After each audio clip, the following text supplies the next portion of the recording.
Protesters against the expansion of Luton Airport are angry that a councillor who's a director of an aviation firm was allowed to vote when the plans were approved.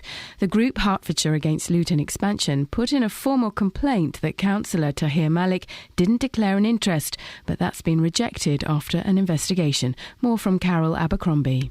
Councillor Malik is a director of Kashmir Travel and Cargo Services and was also vice-chairman of the Development Control Committee of the Borough Council.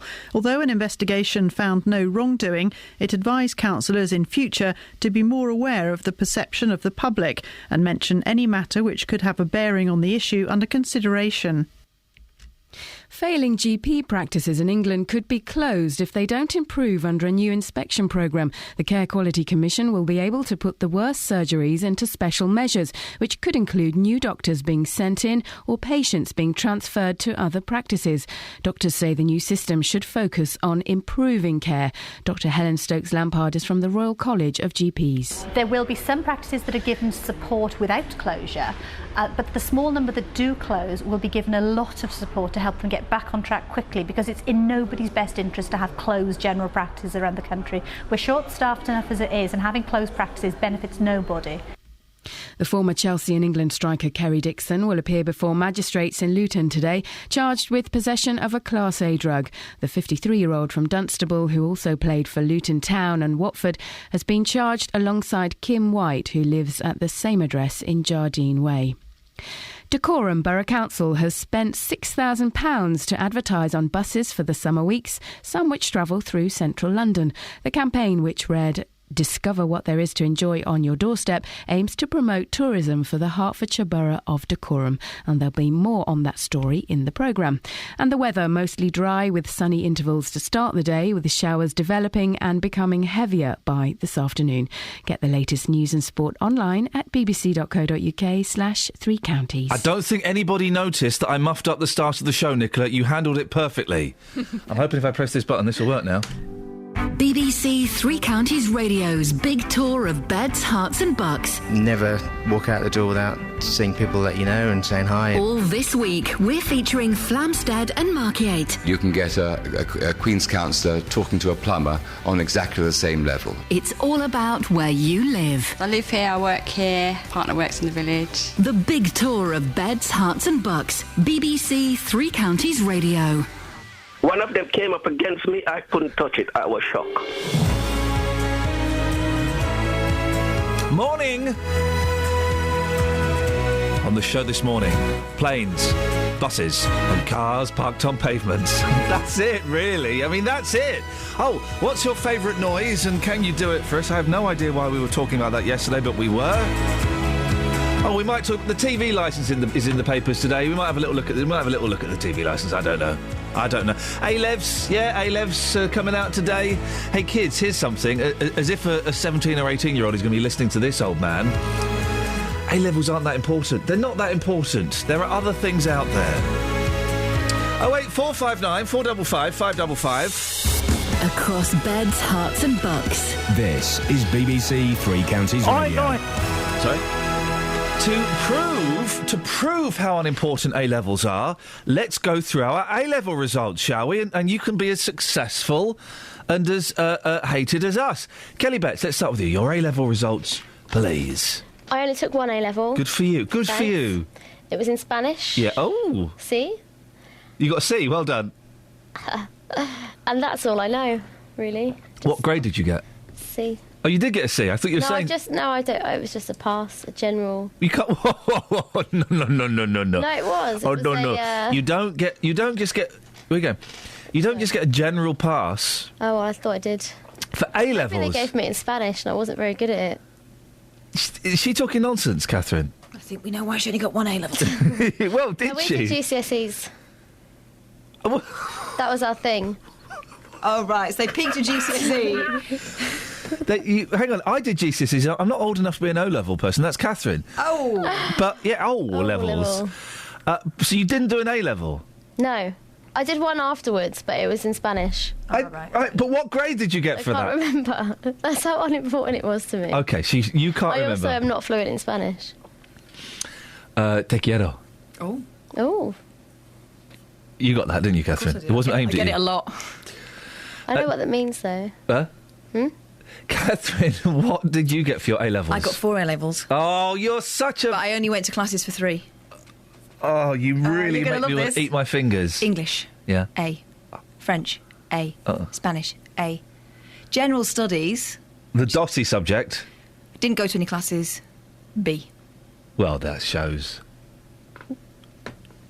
Well, and I did a GCSE German that year as well. What'd you get for that? B. A. I can't speak German. I did 3... I started off doing 3 A-levels. I dropped geography because it was boring. And then right towards the end, they realised I dropped geography. And they're like, hang on a minute, you're supposed to be doing... Anyway. So I was doing English and history. I wanted to do history. They wouldn't let me do another I wanted to do British social and political history. They changed it. That's what we signed up for. We turned up and it was American history. Wrong country. Anyway. But the good news is, less to learn. Yeah, exactly. And the teacher was hot. I still failed it. Oh. And I got an E in English. Then I went to... How can you get an E in English? Literature. Oh. Or literature. You can't do an A-level in English language. That's too easy. Some people do. It's too easy. Then I went to college and did 2 more A-levels, sociology and psychology, in a year. Oh, did you? And I had 3 months off because I had glandular fever and I was in hospital. I was in hospital with it. I failed sociology. I got a B in psychology. I can read your mind. And that was enough to get me into a DOSI university. It used to be a polytechnic. So the lesson there... What did you do at uni? Performing arts. Oh, dear. So the lesson there is you can be a swat like Boyle, or you can be a dosser like me and Betts, and you still end up in the same place. Well, you do, but I've got a solid profession underneath me, so if it all goes wrong here, I'll go and work somewhere else. Hey, listen, you're better than that. I'm implying that, no. Oh. 08459 455 555 is the telephone number. Sorry? I can see them, yes. Oh, you don't want to know what Catherine's daughter said to her yesterday. She confused a word for buttocks with the other one. She said she could see them, she couldn't. She could see the male cows. How old is she? 2. Oh, my God.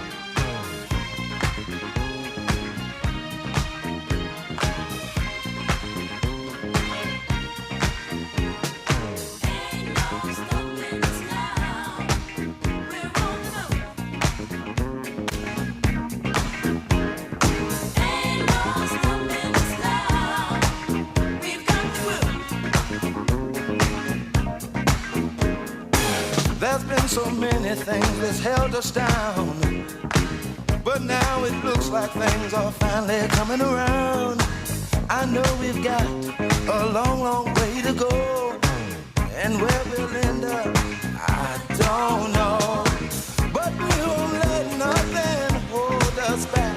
We're putting our show together, we're polishing up our act. And if you've ever been held down before, I know you refuse to be held down anymore. Well, don't you let nothing stand in your way. I want y'all to listen to every word I say, every word I say.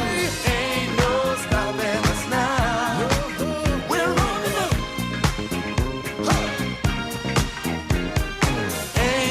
Stopping us now. We got the groove. Ain't no stopping us now. I know. Ain't no stopping us now. We got the groove. We got it. I know you know someone that has a negative vibe. And if you're trying to make it, they only push you aside. They really don't have nowhere to go. Ask them where they're going, they don't know. But we won't let nothing hold us back. We're gonna put our show together, gonna polish up our act. Well, and if you've ever been held down before, I know you refuse to be held down anymore. Don't you let nothing stand in your way. I want y'all to listen to every word I say, every word I say.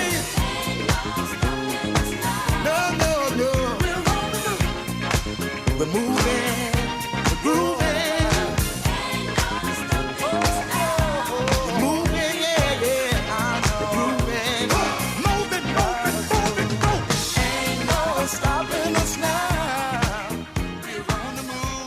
We've just been... Kelly, I'm sorry, we'll start the show properly in a minute. What was the question you just asked Catherine and myself? Which ones are A-levels? You see, you don't need them. Did we get a certificate? Because I don't... Yeah, you got certificates for the A's. Oh, I don't know where any of those things are. No, exactly, they're in the bin for me. Anyway, listen, the big tour of Beds, Hearts and Bucks rolls on and on and on. And this week we're focusing on Mark Yates and Flamstead, where people are concerned that plans to expand Luton Airport could spoil the quiet country lifestyle they hold so dear to their hearts. Protesters have defended their corner of Hertfordshire with enormous passion, poring over every detail of the plans and challenging anything they consider to be amiss. Well, we'll be speaking to Andrew Lambourne later on about some of the problems they have with the plans. But in the meantime, Catherine's been looking into a challenge that had nothing to do with noise or environmental impact. A conflict of interest is the suggestion here, isn't it, Catherine? Yeah, and this goes back to December last year when Luton Borough Council gave permission for plans to expand the airport to process 18 million passengers per year rather than the current number, which is 12 million. A councillor by the name of Tahir Malik was vice chairman of the Development Control Committee at that time, so he held a pivotal role in the decision-making. The problem protesters had with that is that Tahir Malik is also a director of Kashmir Travel and Cargo Services, which is an agent for companies providing freight services to Pakistan, Kashmir and northwest India. Now, the suspicion was that his company might stand to get more business as a result of any expansion and that he therefore might have a financial interest in the development. Now, the problem with this was there was no mention of this at all in the paperwork, which is why the protest group called Hertfordshire Against Luton Expansion complained to the council that Councillor Malik had not declared an interest. So for anyone who's not had the joy of sitting in a council meeting, explain what that means. Well, national and local politicians are bound by certain rules in order to prevent anything other than the best interests of the majority, the country or the area that they represent, informing the decisions that they make. It's designed to stop dodgy officials waving through things to line their own pockets, but it also protects politicians who are acting properly from allegations like this. So, for instance, another councillor at that meeting was the Liberal Democrat David Franks. He declared an interest as he is a non-executive director of London Luton Airport Limited. So, even though this isn't a paid position, he withdrew from the discussion and the vote, so there would be no suggestion of impropriety. It's politics. You don't want to give your opposition a weapon against you, and you also don't want any suspicion that you might be acting inappropriately. And Councillor Malik didn't do this? No, hence the complaint, which was acted upon, and it was investigated by a panel of elected and independent members.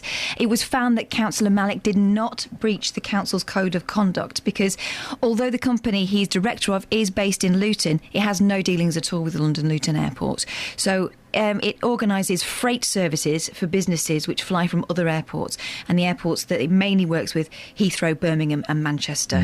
The panel were told that even with the expansion plans, there were no proposals for flights to depart from Luton for the destinations that his business serves. So he was completely cleared. But that conclusion came with a word of warning, really, and the panel said that although there'd been no breach in this case, councillors should be aware of the perception of the public, and in cases where a situation could be misconstrued, it would be helpful for a link or an interest to be declared, or a lack of interest in this case. So is Councillor Malik still on the committee? No. Oh. He resigned from that position in March this year, and we haven't been given a reason for that. We have approached the council and asked them to put someone up to talk about it on the show this morning, but they declined. They directed us to their constitution and a link to the process they go through if a complaint is made. Excellent stuff, Catherine, and excellent emphasis with your hands there. Well, I find it helps. Oh, it certainly helped me. Travel news for beds, cards and bugs. BBC Three Counties Radio. A rather quiet start this morning, actually, just checking on the speed sensors across the three counties, and it seems to be moving rather well. The M1 building up in patches at the moment between junction 10A for the Kidneywood roundabout and junction 10 for Luton Airports. Those major roadworks are continuing there, often causing delays through the rush. In Pinner, we're just getting in. The Eastcote Road is closed between Lincroft Avenue and Rochester Drive. That's due to an accident there. The M25's looking good so far this morning, and on the trains, there's no problems or delays. Nicola Richards, BBC Three Counties Radio. Thank you very much.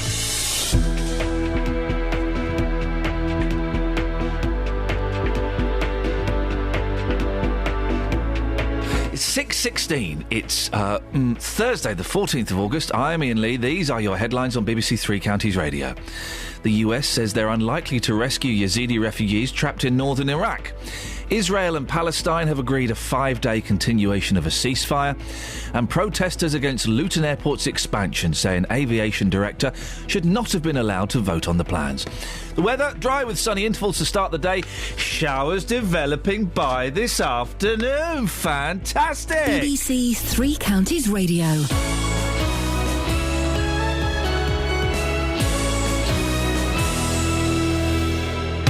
BBC Three Counties Radio's big tour of beds, hearts and bucks. Lovely community here, and that's the strongest thing. Inviting everyone to where you live. Oh, it's lovely. It's a really friendly community. All this week, we're featuring Flamstead and Markyate. It's friendly, nice, quiet village. Great place to bring up your children. You never walk out the door without seeing people that you know and saying hi. If you've got a story everyone should hear about, let us tell them about it. Got the Bluebell Woods, which is about 5-10 minutes away from here. You can get a Queen's counsellor talking to a plumber on exactly the same level. Friendly, because everyone kind of knows each other, because it's really small. The big tour of beds, hearts and bucks from BBC Three Counties Radio. There's kind of a lot I want to talk about today. I've got like 16 things to send Danny out on. What's the maximum we're allowed to send her out on, Catherine? Well, I mean, we've only got it for a couple of days, so we could 16 then. We could rinse it out. Really. Should we send her out for the full 16? No. The ones I've got, I want her to do. What's your favourite sound? You there, Danny? Hello. So we've got. What's your favourite sound? And can you do it? Yeah. I can't remember why we were talking about this yesterday. It seemed so important yesterday. Did Kevin start it? Favourite sounds. What did you? It was you, wasn't it? I don't know. Anyway, it doesn't matter. We've got that. That's a banker. That's. Oh, in the I bank. know why. Yeah. It was the new advert for Doctor Who. Well done. You're spot on. OK. We can all... there's a thing... It was in the papers yesterday. It's in some of the papers today about the 100,000 letters being sent out about the television licence. There might be something in there, because a lot of people get stroppy about the TV licence. I think it's quite good. But then I would say that, because... But then there's another thing... what would be interesting is if Danny could go up to people who look like losers. No, hang on a second. What? No, let me rephrase that, guys. If Danny could go up to people who look like they haven't achieved... No, if Danny could go up to people who look successful, find out if they've got any A-levels, and then if they haven't, they can show that they've made their life a success without having A-levels. Well, I mean, we could do that, or we could ask the listeners. Well, we can ask the listeners to do that, but they're a bit... But then our listeners are very successful people, aren't they? But without A-levels. Some. This is what I want to teach the kids Genius today. Steve, is it Genius Steve? Is that what he's Genius called? Steve has probably got A-levels coming out of his eyeballs. Yeah. All the kids listening today that are worrying about their A-levels, it doesn't matter. It doesn't matter, right? It matters today. It don't matter. It won't matter as much next year. It don't matter. In the great... I'm 41 now, it don't matter, right?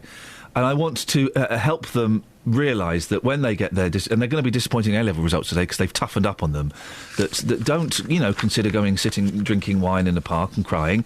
Although sometimes that can be nice. It can be very, very nice. Maybe not with the crying. You could be, presenting a local radio show and hounded by the Twitterati, or you could be anything you want to be without necessarily having A-levels. Yeah, I got quite good. I know you got good A-levels. Doing this. No, I was going to make a point, and I'm still doing this. So, can we send Danny? What your job is to come up with a good question for that and do it.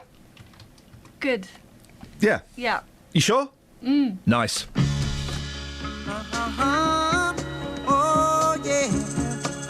Oh, listen to me, people. I ain't got time to think about money or what it can buy, and I ain't got time to sit down and wonder what makes a birdie fly, and I don't have the time to think about what makes a flower grow, and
little bit of Marvin Gaye. Everybody loves a little bit of Marvin Gaye, don't they? Don't they? My wife was surprised to find I had a Marvin Gaye box set. I said, why are you surprised? You don't like this kind of music. Everyone loves Marvin Gaye. Everyone loves Marvin Gaye, don't they? Apart from his father. There was the tragedy. Anyway, here's a quote for you. Delve a bit deeper. Discover what there is to enjoy on your doorstep. Decorum. That's an advert for Decorum, and I saw that on the back of a bus this week. In Regent Street in London. The heart of London. Someone tweeted me about this the other day, and I didn't think much of it until I saw it myself just outside Hamleys. It would seem that Decorum Borough Council have launched a campaign to get more visitors to have a delightful day out in Hertfordshire. But I'd suggest attracting people who are already on Regent Street in the heart of swinging London is a little bit of a blunder. Saying that, Hamleys are lovely at this time of year, isn't it, Danny? We put a call in to speak to them to find out. And what did they have to say to us? We did. They say that the buses are driving around Watford, Hemel Hempstead and Edgware, and a figure of £6,000 was mentioned. It may be that this bus was taken off of its usual route and put on another. Oh, that old chestnut, guys. Yeah, we'll find out later. But as you said, this has already been picked up on social media. I know that you had a tweet with a photo.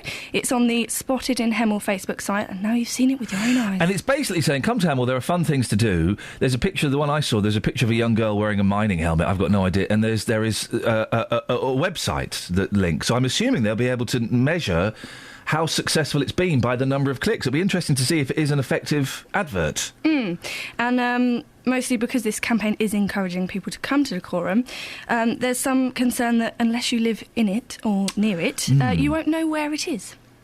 Well, we sent our reporter Simon Watts out into Luton, and this is what happened. I've never actually been to Decorum, don't know anything about it, sorry. So would you consider it a day out in Decorum? No, I don't know where Decorum is. Never heard of it at all? No, I don't think so. Decorum, I think it's near Finchley, but I'm not sure. I've heard of Decorum, I don't know exactly where it is. So would you ever consider a day out in Decorum? No, never heard of it. I've been to Hemel Hempstead. I went to a park somewhere. I've been a bit sort of wondering what it was, what was there, because I've never heard of it before, seen the sign. Never really heard anyone advertise anything about it, though. OK, so people are confused as to what, where and when Decorum is. What do people in Decorum say about the advert? In part, they think it's a good idea. I mean, there is a lot to do in Decorum. Of course there is, and we're not knocking Decorum. No, not at all. It's a wonderful place, and there's lots of great things to do. It's just an odd advert to have. So what can people do there? Well, there's the Snow Centre in Hemel, the Natural History Museum in Tring. Beautiful. And the Berkhamsted Castle. Yes. But who knows where the cave is that the little girl's poking her head out? Yeah, I want to go to the cave. So here are some people in Hemel giving their opinion on the advert. Ashridge is a great place. You can spend all day there. You can go up and down the monument and you can walk for miles, build dens in the woods, wear your kids out for nothing. It's just beautiful, and you just wouldn't get the sheer space like that anywhere in London. There's lots of activities that don't cost a lot, if anything at all, like Tring Museum, Tring Reservoirs, Bluebells Cafe, which is just lovely by the reservoirs. You've got College Lakes, you've got the farm shops. Pick Your Own is fantastic, and there's always a farmer's market or a craft something. There's always something on. There's a very good community spirit. Is there a lot here that you have to offer that there isn't for people in, say, London? As an ex-Londoner who's lived here for 2.5, 3 years, yes, to a degree. I mean, obviously there's far more attractions in London, but they cost a lot of money, and we've had the most beautiful, we've called it a staycation, where we've just not felt the need to go away. There's been tourists coming into Albury Village, and we live round the corner from it, and you're not sitting in traffic getting your kids to various locations. Everything's near. So no one's disputing the fact that there are many wonderful places to go in the Borough of Decorum, but if council money is tight and there are other places, vital places, to spend it, is an advertising campaign hitting London one of the places where the money should be going? It'd be interesting to see what they say about this bus I saw, the number 13 bus, because it's a really weird route. It starts off near Clitterhouse playing fields, and it kind of goes through Golders Green, Finchley, Oxford Street, Regent Street, Piccadilly, and ends up near Covent Garden. Perfect. But it's interesting. Danny, thank you very much indeed. 08459 455 555 is the telephone number if you want to give us a call. Also, lots to talk about today. I do want to talk about the TV licence a little bit later on. and whether it can still work in 21st century Britain. I think it's a cracking idea, but maybe it needs to be updated. But today, young people, the kids, the future of this country, are getting their A-level results, and I remember being terrified and petrified. Hated A-levels. GCSEs, piece of cake. A-levels, really, really hard. I mean, really hard. The leap from GCSE to A-level is just massive. And I remember being devastated when I got really bad results. This is a feeling you won't be able to empathise with unless... I've got empathy. Yeah. Knowledge? Yeah. I didn't get into Cambridge. I was... by a tiny bit. Oh, for goodness sakes. They wouldn't have had you in Cambridge back in the day because you're from up north. I wasn't then. Well, I moved here when I was 10. Yeah, but why don't you sound like a proper person then? Because I was raised by northerners. Yeah, no, I'm sorry about that. Like raised by wolves. That's what happens. But the disappointment, the devastation when I failed my A-levels the first time around was just immense. Crushing. I thought, that's it, my life is over. And my life had only just begun. Yeah? Yeah. Kels, what are you looking confused for? Oh, I thought you were going to go into a song. I would have gone into a song. Not play a song, but, No. I thought there's more lyrics coming. Yeah. I worry that the young people growing up today, even when I was a kid, we started to want to be famous. We've only just begun. Anyway, shush. You will come across disappointments in your life, and this might be the first big one. You will carry on. It will make you stronger. Listen, some words of wisdom from me. And yes, we've just begun. Life will take you in a direction you might not expect, but it will be positive anyway. Maybe it was just never meant to be. Sharing tomorrow's that world. Or maybe you'll end up working like somewhere like this. All right, Kath. Travel news for beds, cards and bugs. BBC Three Counties Radio. Well, so far this morning, a rather quiet start on the roads. Not seeing any major problems or delays. In Luton, there is one lane closed at the moment for some roadworks that are taking place on Windmill Road, just at Park Viaduct. So do expect some delays there. In Pinner, Eastcote Road at the moment is closed between Lincroft Avenue and Rochester Drive, and that's all due to an accident that's happened there. The M25, so far moving rather well. On the M40, there's a lane closed for some bridge maintenance work. That's just at Junction 5 for Stokenchurch, so do expect some delays there. Taking a look at the trains, everything's running well. Nicola Richards, BBC Three Counties Radio. Nicola. Yeah. I'm going to put you on the spot here a little bit. Did you do A-levels and what did you get? I did do A-levels. I got an A in drama. Oh, it doesn't count. It doesn't count. Yeah, no, it doesn't. And sociology, A, D. I failed sociology. Oh, no. Yeah, I failed it. I failed it. It's one of the dossiest subjects in the world. A-levels, they're important at the time. They don't really matter, do they? Doesn't really count, to be honest. It doesn't really count. Across beds, hearts and bugs. This is BBC Three Counties Radio.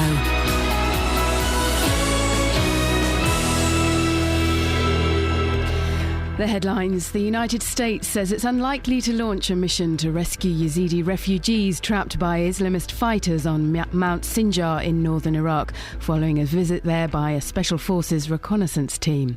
Israel and representatives of Palestinian groups meeting in Cairo have agreed a 5-day continuation of the ceasefire in Gaza. However, several rockets have been fired at Israel from the territory since the agreement was made, and Israel has retaliated. Protesters against the expansion of Luton Airport are angry that a councillor who's a director of an aviation firm was allowed to vote when the plans were approved. The group Hertfordshire Against Luton Expansion put in a formal complaint that Councillor Tahir Malik didn't declare an interest, but that's been rejected after an investigation.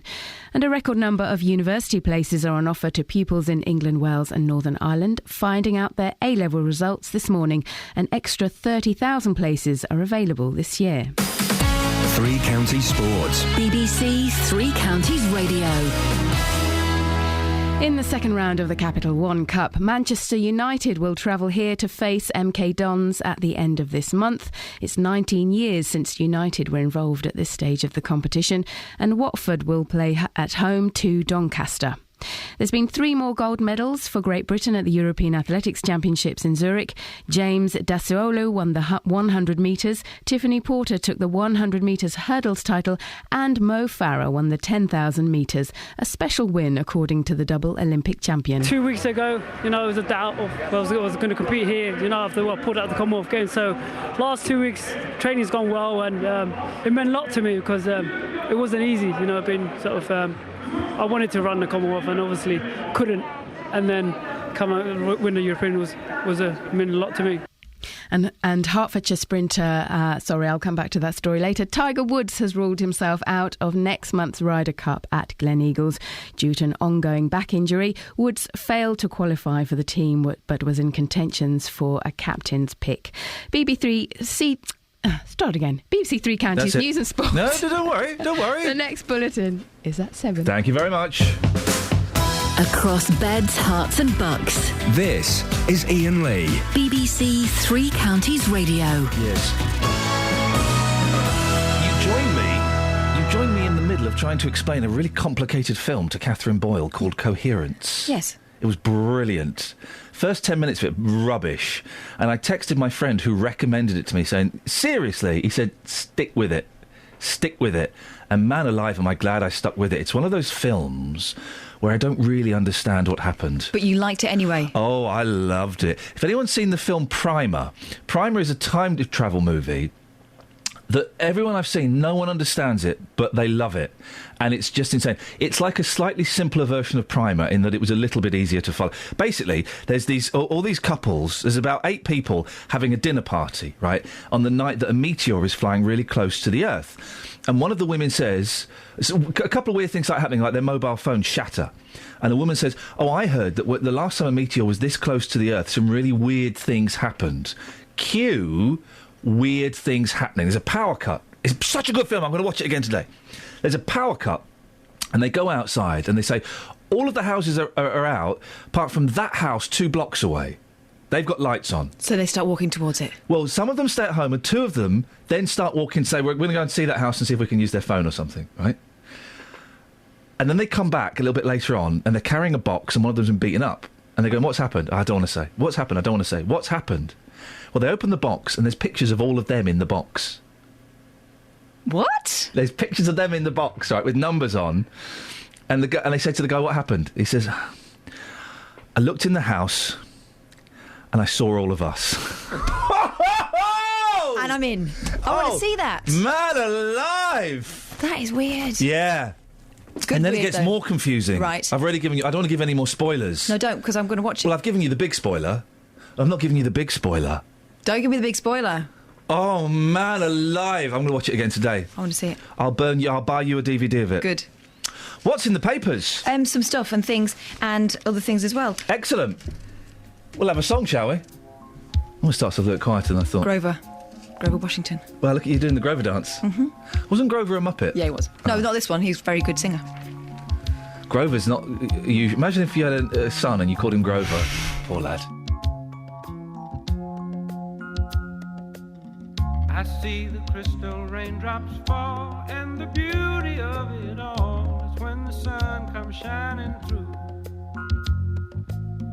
to make those rainbows in my mind. When I think of you sometime, and I want to spend some time with you, just the 2 of us. We can make it if we try, just the 2 of us. Just the 2 of us. Just the 2 of us. Building castles in the sky, just the 2 of us. You and I. We look for love, no time for tears. Wasted water's all that is, and it don't make no flowers grow. Good things might come to those who wait, but not for those who wait too late. We gotta go for all we know. Just the 2 of us.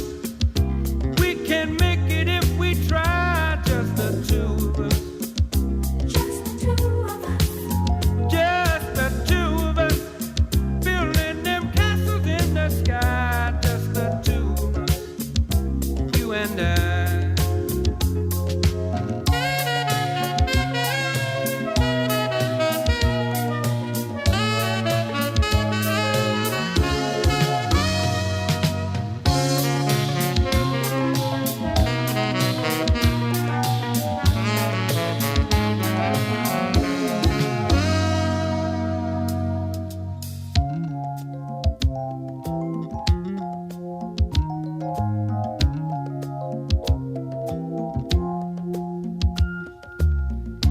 hear the crystal raindrops fall on the window down the hall, and it becomes the morning dew. And darling, when the morning comes and I see the morning sun, I wanna be the one with you, just the two of us. We can make it if we try, just the two of us. Just the two of us. Just the two of us.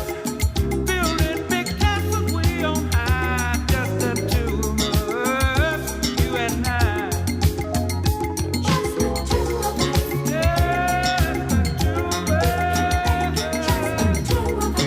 Let's get it together, baby. Just the two of us. Just the two of us.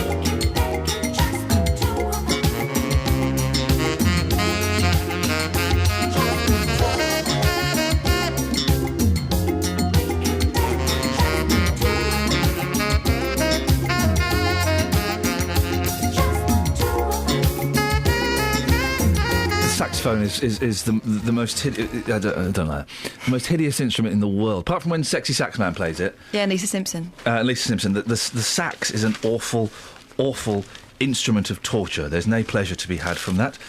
Best headline today is cleared the jihadi, accused of funding terror. It's a hot Muslim woman. She's been called a jihadi. But is she a Muslim woman, or is she just friends with I a think Muslim she is, couple? I think she is Muslim. Well, yeah. Miss Masad, whose model looks have earned her the nickname Jihati. by who? Well, it says on social media sites. Right, it's one of those, a friend, an insider told us, or maybe you've just made it up. There's a thing here about a swan that's attacking people on the River Cam. Have you seen this? Yeah, go on. We all know that swans are not necessarily just these serene animals that we see on so many coats of arms. Are vicious. We went out I took the boys, to some country park for a little walk and a play, and we're walking around the lake because I'm trying to wear them out, and a swan got out in front of us and was walking ahead of us about 10 yards. They're bold as brass, aren't they? Oh, they don't care. And the boys were terrified. I mean, it's good to be cautious around them, but they were terrified that we were following a swan. And it was a little bit weird. He was just walking in front of us for ages. Swan nicked my ice cream at the Lake District once. Oh, man alive. Never been the same. This one's called, his father was called Mr. Asbo. Right, by okay. locals, apparently, Yes. was forcibly removed from the camp for his thuggish behaviour. Now, Asboy, the swan, is heading for a similar fate after his vicious antics started driving locals and tourists away from the river. So if you punt past, and it's not the easiest thing to do on the river camp, have you ever tried that? Bit of punting on No, I'm not a punter. It can be tricky. You're not going to whiz by. No. He's got plenty of time to attack you, and there's pictures of him going for people. Gosh, look at that. I have to say... You know what Justin Dealey would say? Arrogant. Arrogant. I have to say, the bizarre column in The Sun today really is spoiling us. Rita Ora, Jennifer Lopez, and Frankie from the Saturdays. Wow. Three very talented... very talented singers. Self-starting women. Utter totters. Club bans pregnant mum for not wearing heels. A heavily pregnant mum on a friend's hen do was... she is heavily pregnant, and there she is touching her belly. Was turned away from a club for not wearing high heels. Abby Ashcroft, 28, claims door staff scoffed at her footwear and said, "You can't get in here with flats on." Oh. Are there places you can't go to unless you're wearing heels? I wasn't aware of that. It's not like you're wearing trainers. The hen party, £10 on the club's guest list. Hen parties, I mean... if you see... I'm glad that phase of my life is over. Oh, man. If you see a group of women and they I was have dressed got as Wonder Woman. wings... L plates on or Wonder Woman costumes, then just stay away. No, fair dues, I did look pretty good. But, I wouldn't do it again. Abby said a female staff member carrying a clipboard outside Live in Manchester replied, "When I was pregnant, I was still able to wear heels. You can't come in." Well... It's more for the sisterhood. If that's the club's... if they've got a dress code and you're not adhering to that dress code, then tough. They can't make exceptions. But we're going to make an exception just because she's pregnant? It made me feel like I didn't belong. Well, you didn't. And should have confined myself to the nursery knitting cardigans for my new arrival than supporting my friend. Well, no, that's not quite... I mean, that's what she's thinking. That's not what they're... Yeah, that's not what they're saying. No, listen... I think it's a bit rotten. Why? Well, because, especially if you've been there, cut each other some slack, girls. Let's not do this. I think if that's the dress code, that's the dress code. I went on a hen do when I was very pregnant, and it was rubbish because I was very pregnant. And hen dos are rubbish. And, come on, awful. Yeah, I went because I loved the bride. She's a member of my family. I loved the bride. I went along, but I couldn't enjoy it like everyone else. You can't have a drink. You'll end up with increasingly drunk people around you. I was tired, my feet were killing me. I was massive. Still got cracked onto twice. People of Liverpool really don't mind. Hey! I was sitting down. Yeah. But you shouldn't. I stood up and shocked him. Yeah, exactly. Oh, blimey. I'll get me coat. I've only been on two and a half stag do's, and one of them was mine, and that involved. I didn't want one. Did you? I didn't really want a hen do. Not really. We went to a vegetarian restaurant. Then my friend had hired like a little rehearsal studio, and we had loads of guitars, and we sang John Denver songs. It was nice. That sounds nice. That was nice. The other one was a weekend in Amsterdam. Oh, that one. Yeah, I was still drinking then. Blimey. Were you all wearing the same T-shirt? You were, weren't you? Yeah. On the edge of abyss. Is that sentence correct? On the edge of abyss, a new Italian job. Is that sentence correct? Surely it's on the edge of an abyss. Well... On the edge of cannabis. On the edge of an abyss. On the edge of abyss. Let's ask Kelly, which of these... She's got an A-level in Italian. Which of the... Spanish. Which of these is right? I really couldn't care. On the... newspapers shorten things down because of newsprint restrictions. Well, no, they've not, because they've got 3 dots there. They didn't need the 3 dots. Oh, right, fair enough. On the edge of abyss... Isn't it? I thought it was on the edge of the abyss. Or the edge of an abyss. The edge of cannabis. So what's the story? Well, I don't know. I've not got that far yet. I want proper grammar in my headlines. OK, I'll read it as is, and we'll go with it. But please don't have a go at me on Twitter if this is incorrect English. On the have you stopped listening? Oh, sorry, you're still talking to me. Yeah. On the edge of... Hey, luckily we're all friends, and this is all bants. On the edge of abyss... Annabis, a new Italian job. Basically, it's a train carriage hanging over the edge of a cliff. Like in the Italian Job. So, is this for a film, or is this an actual tragedy that we're having a... No, it's not a tragedy. Everyone got off alive, I'm hoping. Let's read the story and keep our fingers crossed. A carriage from a train derailed by a landslide yesterday was left seesawing precariously on the edge of a ravine in the Alps. In an echo of the famous final scene in the film The Italian Job. Not really. Petrified passengers scrambled... I wish I hadn't started this now. Scrambled to the rear of the carriage to shift the weight and to stop it plunging hundreds of feet down. Imagine being on that train.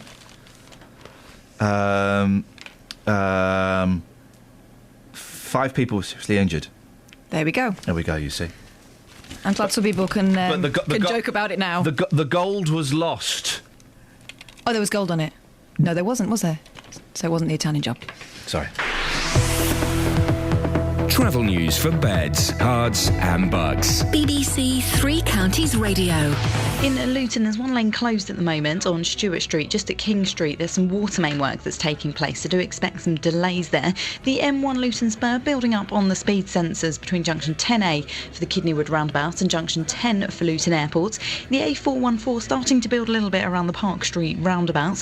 And in Borehamwood, very heavy at the moment on camera on the Barnet bypass, heading southbound between Stirling Corner and Mill Hill Circus. In Pinner, Eastcote Road at the moment is closed between Lincroft Avenue and Rochester Drive, and that's due to an accident that's happened there. So far on the trains, everything's looking good across the 3 counties. Nicola Richards, BBC Three Counties Radio. Thank you very much. 6:46. It is Thursday, the 14th of August. I'm Iain Lee. These are your headlines on BBC Three Counties Radio. The US... Sorry, I've just seen we've got a Maroon 5 song coming up. That's... We can get... No, we haven't. Good. Excellent. Thank you. These are your headlines on BBC Three Counties Radio. The US says they're unlikely to rescue Yazidi refugees trapped in northern Iraq. A record number of university places are on offer to pupils in England, Wales and Northern Ireland, finding out their A-level results this morning.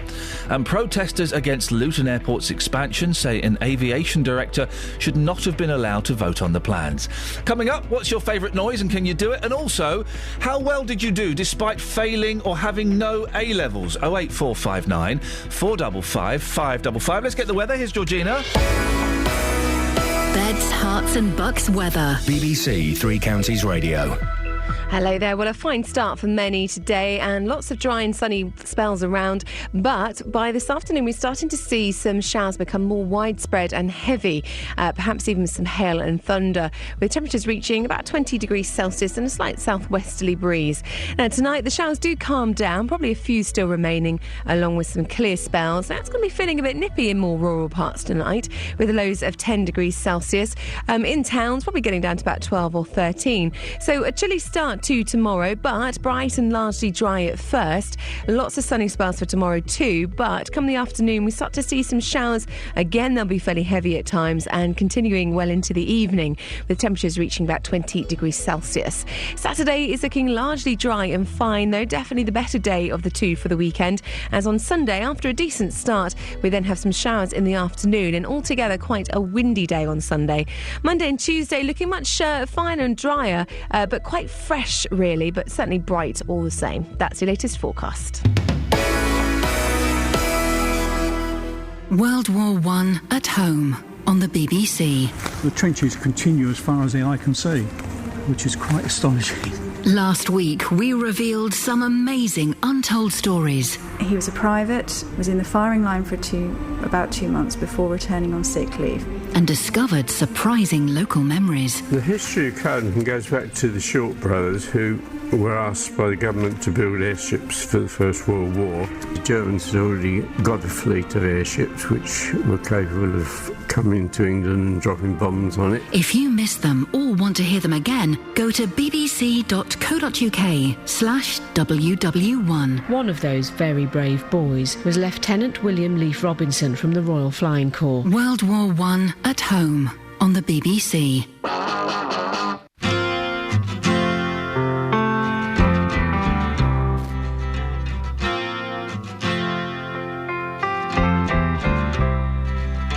Yesterday had nothing to say. Tomorrow may bring me a thought. Today was here, now it's turned into fear. If it's with you, then I should stay. Sit and wonder why I'm leaving. Sit and wonder if you'll call.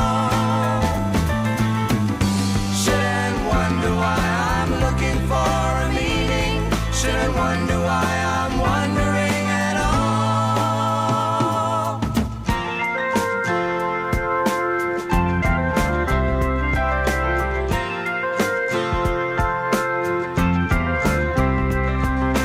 Yesterday you gave me my way.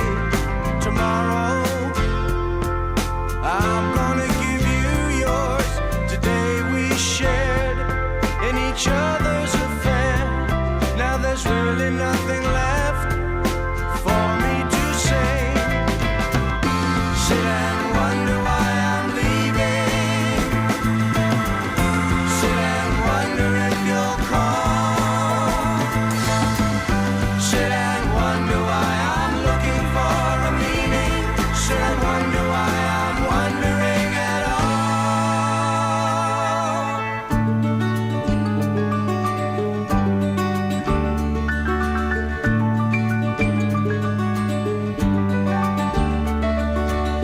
I'll have to stop myself from wandering from you and finding you a single day. But there's someone stood behind me still, someone's voice that keeps on calling me away. Sit and wonder why I'm leaving. Sit and wonder if you'll call. Sit and wonder why I'm looking for a meaning. Sit and wonder why I'm wondering at all.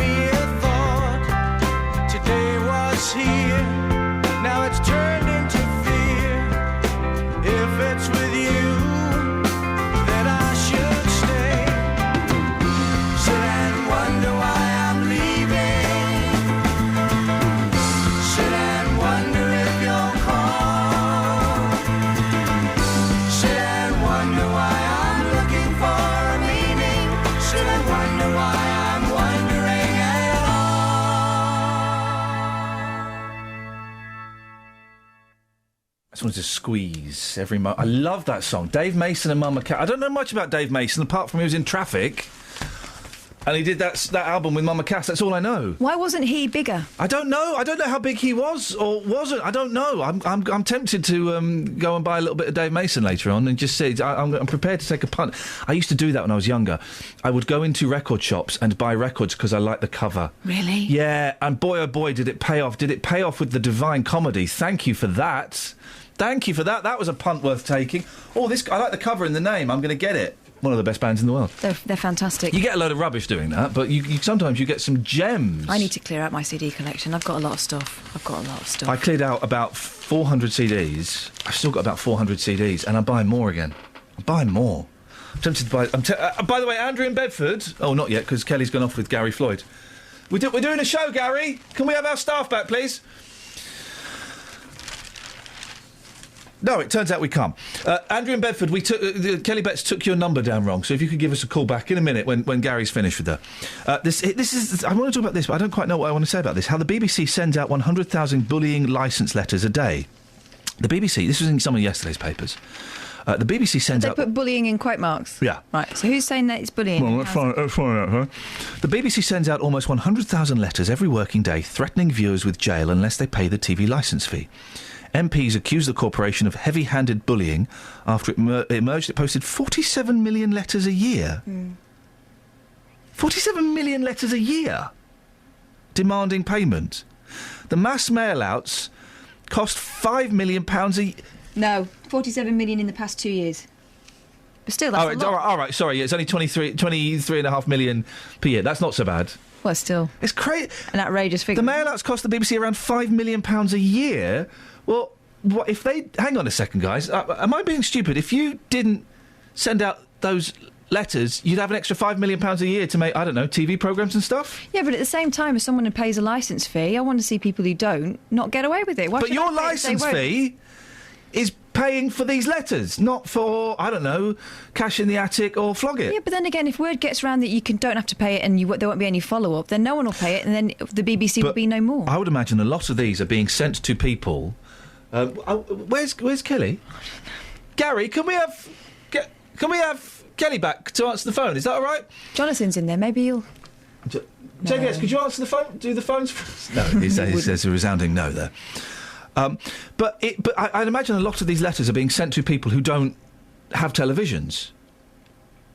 So these letters are being sent out unnecessarily. I don't know how it works. Sorry, here we go. A Freedom of Information request revealed that the BBC sent 25 million threatening letters to homes without a TV licence last year. Means 100,000 letters were sent every working day. Many homes receive multiple letters warning them of large fines and possible prison sentences that can be imposed for non-payment. I quite like... I don't mind paying the TV... I always begrudge paying the TV licence every time I do it. But begrudge paying anything. Yeah, exactly. But I think it's good value for money. You wouldn't get us. OK, all right, fine. That's not the best argument. You get me, I'd do it for now. I shouldn't have said that on air. What would I say that for? I'll have her money. I'll have half of her money on my money. There we go. Quit. They're still saving money. But I think the TV licence is an old-fashioned way of doing it. And I've had those stroppy people knocking on the door. I've never. Oh, I've had them. Have you ever seen the van? You don't get the van no more. Don't need it. You don't need it. You've not seen the van for about 20 years. And I was told that the vans are empty. It was just a... there's a lot of theories about what goes on with the van. Bully boy tactic, and that there was nothing in the vans. Andrew's in Bedford. Morning, Andrew. Good morning, Ian. Thank you for calling us back. Oh, can you turn your radio off? Yeah, I'll just turn off, yeah. There we go. Yes. What? Hello, can you hear me? Yep. I think it's time, Ian, that they privatise the BBC. Go on. Because, you know, it's for a lot of people, it's quite a big chunk out of their income. We just see how many people then actually pay for it. Andy, are you a comedian? No. Are you not on the news quiz with Sandy Toksvig? No. You sound just like him. Doesn't he sound like that fellow? He's called Andy, I think, isn't he? You sound just like him. No, but I'm serious about this. I mean, it is a serious thing. They're talking about actually. Yes.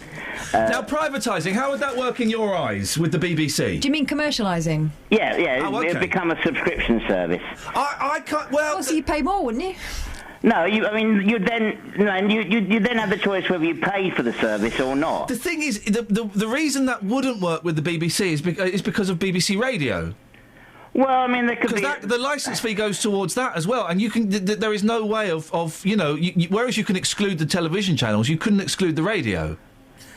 Well, I mean, I'm sure they could come up with some technical device to sort that one out. Did you just cough then? No. Is there someone with you? No. Oh, okay. All right, fine. I think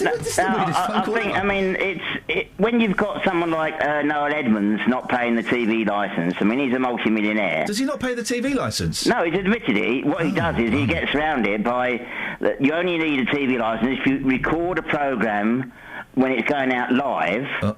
Or watch it live. And he's got round it by... He only watches programmes on catch-up, and he's made that public knowledge. I mean, he's a multi-millionaire, and it's a bit ironic that he made his first fortune out of the BBC. Andrew, listen, I'm sorry to cut you short. We've got to go to the travel, but that... Noel Edmonds, well, let's investigate that and find out if Noel Edmonds is a licensed I know he said something like that. Dodgeball. Let's find out exactly what he said. 08459 455 555. Travel news for beds, cards and bugs. BBC Three Counties Radio. Starting to build up at the moment on the A1, the Barnet bypass. It's looking quite heavy on camera between Stirling Corner and Mill Hill Circus. Just getting in, the East Coast Road's now reopened in Pinner. The accident's been cleared between Lincroft Avenue and Rochester Drive. Checking on the M25, building up a little bit at the moment as those roadworks continue between junction 25 for Enfield and junction 27 for the M11. Checking on the departure boards for the trains, everything's running well. Go on. You can say it. Nicola Richards, BBC Three Counties Radio. There we go, you see? Thank you, Nicola. Credit where it's due. Do you begrudge paying your licence fee? And what did you achieve in your life despite not having A-levels? Local and vocal across beds, hearts and bucks. This is BBC Three Counties Radio.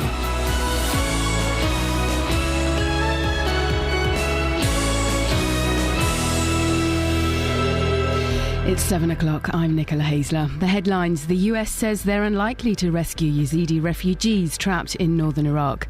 Protesters against Luton Airport's expansion say an aviation director should not have been allowed to vote on the plans. And A-level students finding out their results today will benefit from an extra 30,000 places this year. BBC Three Counties Radio. The United States says it's unlikely to launch a mission to rescue Yazidi refugees trapped by Islamist fighters on Mount Sinjar in northern Iraq, following a visit there by a Special Forces reconnaissance team. The Pentagon says they found fewer people than expected, and those remaining were also in a better condition than feared. From Washington, Tom Esselman reports. Oh, sorry, we don't seem to have that audio at the moment. Protesters against the expansion of Luton Airport are angry that a councillor who's a director of an aviation firm was allowed to vote when the plans were approved. The group Hertfordshire Against Luton Expansion put in a formal complaint that Councillor Tahir Malik didn't declare an interest, but that's been rejected after an investigation. More from Carol Abercrombie. Councillor Malik is a director of Kashmir Travel and Cargo Services and was also vice chairman of the Development Control Committee of the Borough Council. Although an investigation found no wrongdoing, it advised councillors in future to be more aware of the perception of the public and mention any matter which could have a bearing on the issue under consideration. Pupils in England, Wales and Northern Ireland finding out their A-level results this morning will benefit from a record 500,000 university places that are available this year. It's thought some students could get into the university of their choice even if they miss their required grades. Today's results will also show whether the proportion of top grades is continuing to decline after 2 successive years with fewer A-star and A grades. Failing GP practices in England could be closed if they don't improve under a new inspection programme. The Care Quality Commission will be able to put the worst surgeries into special measures, which could include new doctors being sent in or patients being transferred to other practices. Dacorum Borough Council have spent £6,000 to advertise on buses for the summer weeks, some which travel through central London. The campaign, which reads "Discover what there is to enjoy on your doorstep," aims to promote tourism for the Hertfordshire Borough of Dacorum. These people in Berkhamsted think it's a great idea. As an ex-Londoner, yes, there's far more attractions in London, but they cost a lot of money, and we've had the most beautiful staycation where we've just not felt the need to go away. It's not up to the villages in the Cotswolds, but it's quite a nice place to visit. Perhaps for the weekend, Ashridge or somewhere a bit more rural. Yeah, I would definitely come out. I really love London, but I'm really happy to be here as well.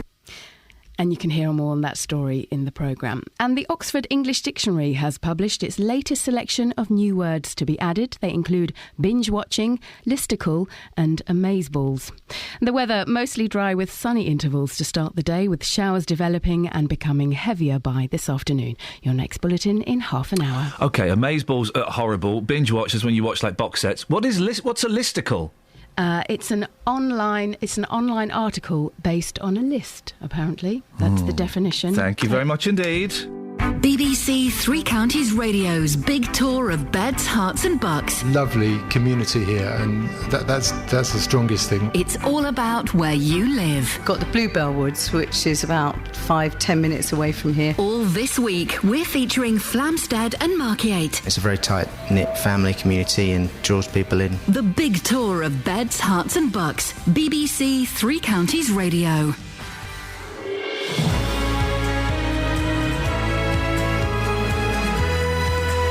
Morning, this is Iain Lee, BBC Three Counties Radio. It's a busy... Oh, no, hang on, I've disappeared. I've fallen down. Hang on, let me go back. Ah, there I am. Busy show this morning. We're talking about planes, we're talking about cars, we're talking about A-levels, we're talking about buses. How much have you achieved despite failing or not even taking A-levels? There's loads of people today going to get their A-level results. Man alive, I'm blessed. I will never, ever have to sit another exam as long as I live. That's a decision I've made. How far did you get without achieving anything in your A-levels? Because they're important now for the people opening those envelopes in a couple of hours. But, they're just a stepping stone to something else. They're not really important in the great scheme of things. And with the BBC spending £5 million a year sending out letters to people demanding they pay their TV licence. What do you think about the TV licence? I've not quite got a question around it. Yeah, I mean, do you, are you upset at paying it? Do you mind paying it? I always begrudge paying it, but I think it's good value for money. And I'm not just saying that because I'm in the employ, because I receive some of that money myself. I've always said it. But do you think it's fair? 08459 455 555 is the telephone number. You can send me a text, 81333. Start your text 3CR. You could even, if you wanted, give me a telephone call. 08459 455 555. Across beds, hearts and bucks. This is BBC Three Counties Radio.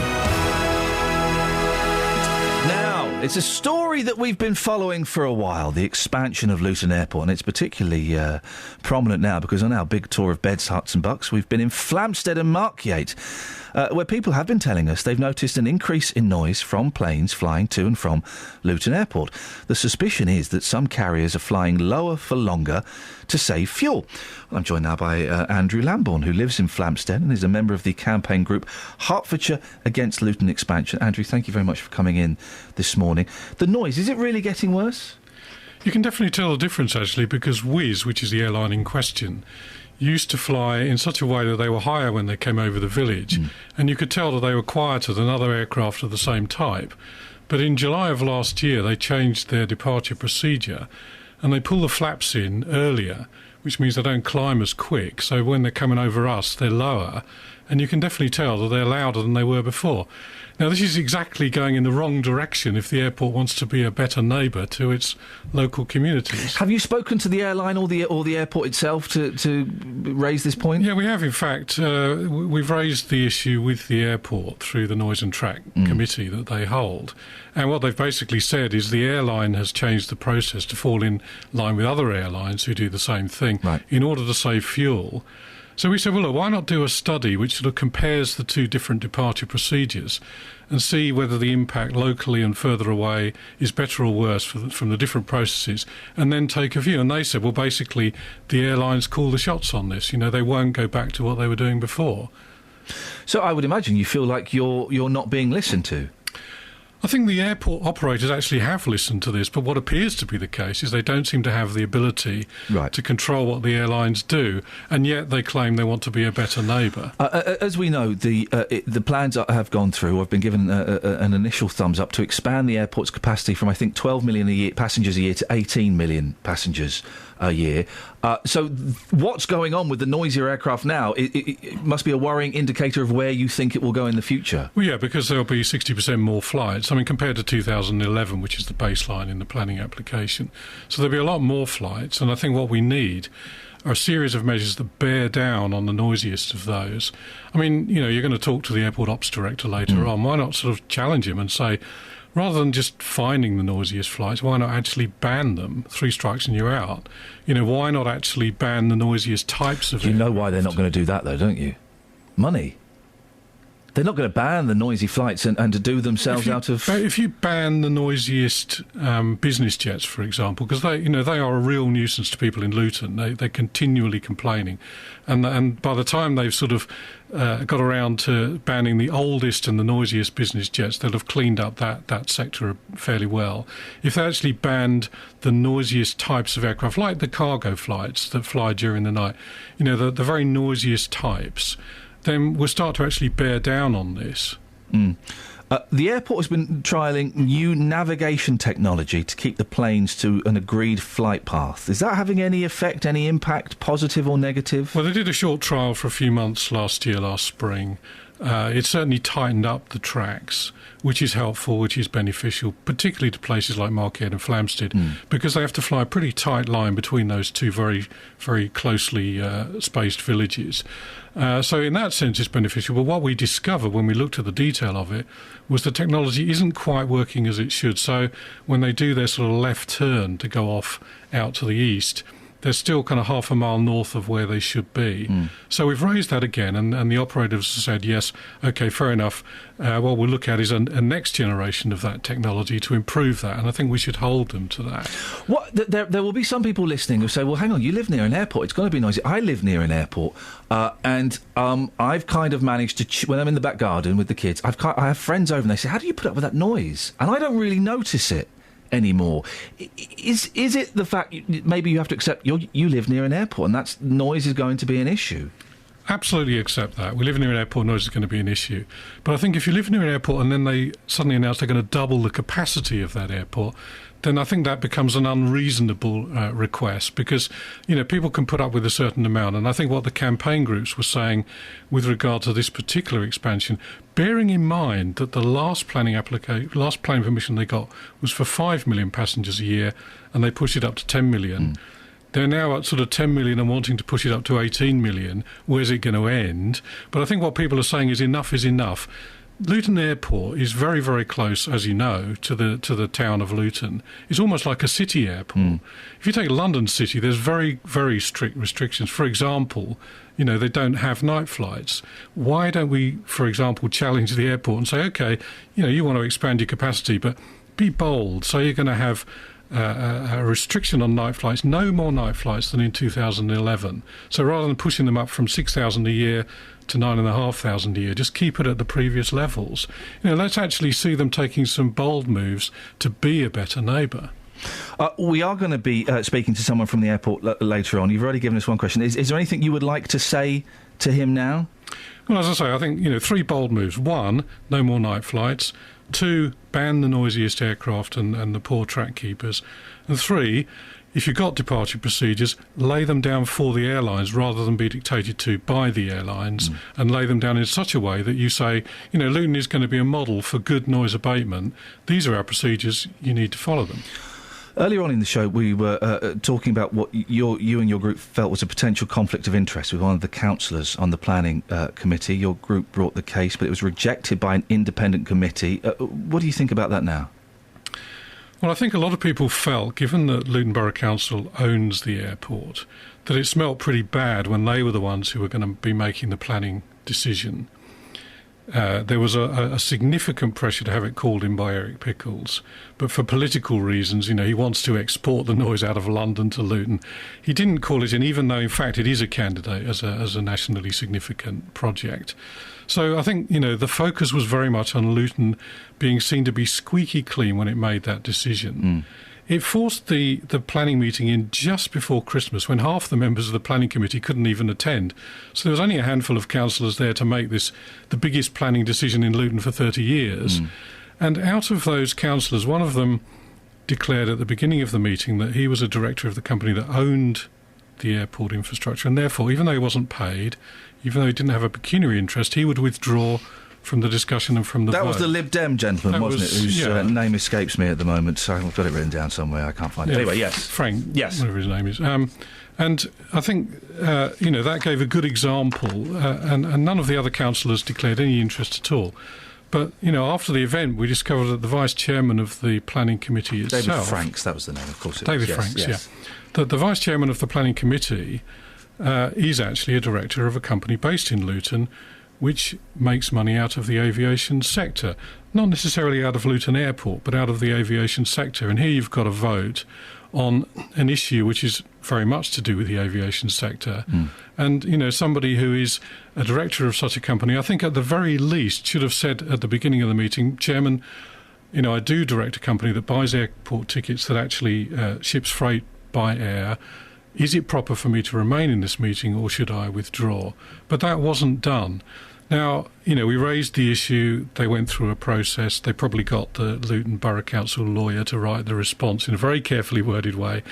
And although they say they don't find any wrongdoing, I think it's very much a matter of the perception that people have rather than maybe the letter of the law. Eric Pickles didn't call this in and say he hid behind the fig leaf of localism. Let local councils decide local issues. And so the local council should set an example of how to do that properly. And I think in this case there's a bad smell because somebody who voted on this issue actually benefits from the aviation industry. Andrew, if people want to get involved with Hertfordshire Against Luton Expansion, I'm assuming there's a website or something? Yeah, there's a website, hail.uk.net. So they can send us an email, they can get involved. We draw attention from time to time to particular issues to do with the airport, and it's always good to hear from people who are affected by it. Andrew Lambert. And if anyone has a particular problem with noise, email noise@ltn.aero and they'll pick up the case. Brilliant. Andrew, thank you very much for your time this morning. Iain. It's BBC Three Counties Radio, 08459 455 555. Travel news for beds, cards and bugs. BBC Three Counties Radio. In Luton, there's one lane closed at the moment on Windmill Road, just at Park Viaduct, for some roadworks that are taking place. The M25 heading anti-clockwise, starting to build up between junction 21, the M1, and junction 20 for Kings Langley. Also heavy anti-clockwise between junction 17 at Maple Cross and junction 16 for the M40. In Beaconsfield, it's queuing at the moment on the A355 heading southbound between London Road and junction 2 for the M40. There's been an oil spillage there, so there's some clearance work that's now taking place. And the Barnet bypass quite heavy on camera between Stirling Corner and Mill Hill Circus. On the trains, there's no reported problems or delays. Nicola Richards, BBC Three Counties Radio. Thank you very much. 7:16. Thursday, the 14th of August. I'm Iain Lee. These are your headlines on BBC Three Counties Radio. The US says they are unlikely to rescue Yazidi refugees trapped in northern Iraq. Protesters against Luton Airport's expansion say an aviation director should not have been allowed to vote on the plans. And failing GP practices could be closed if they don't improve under a new inspection programme. The weather, dry with sunny intervals, showers developing this afternoon. BBC Three Counties Radio.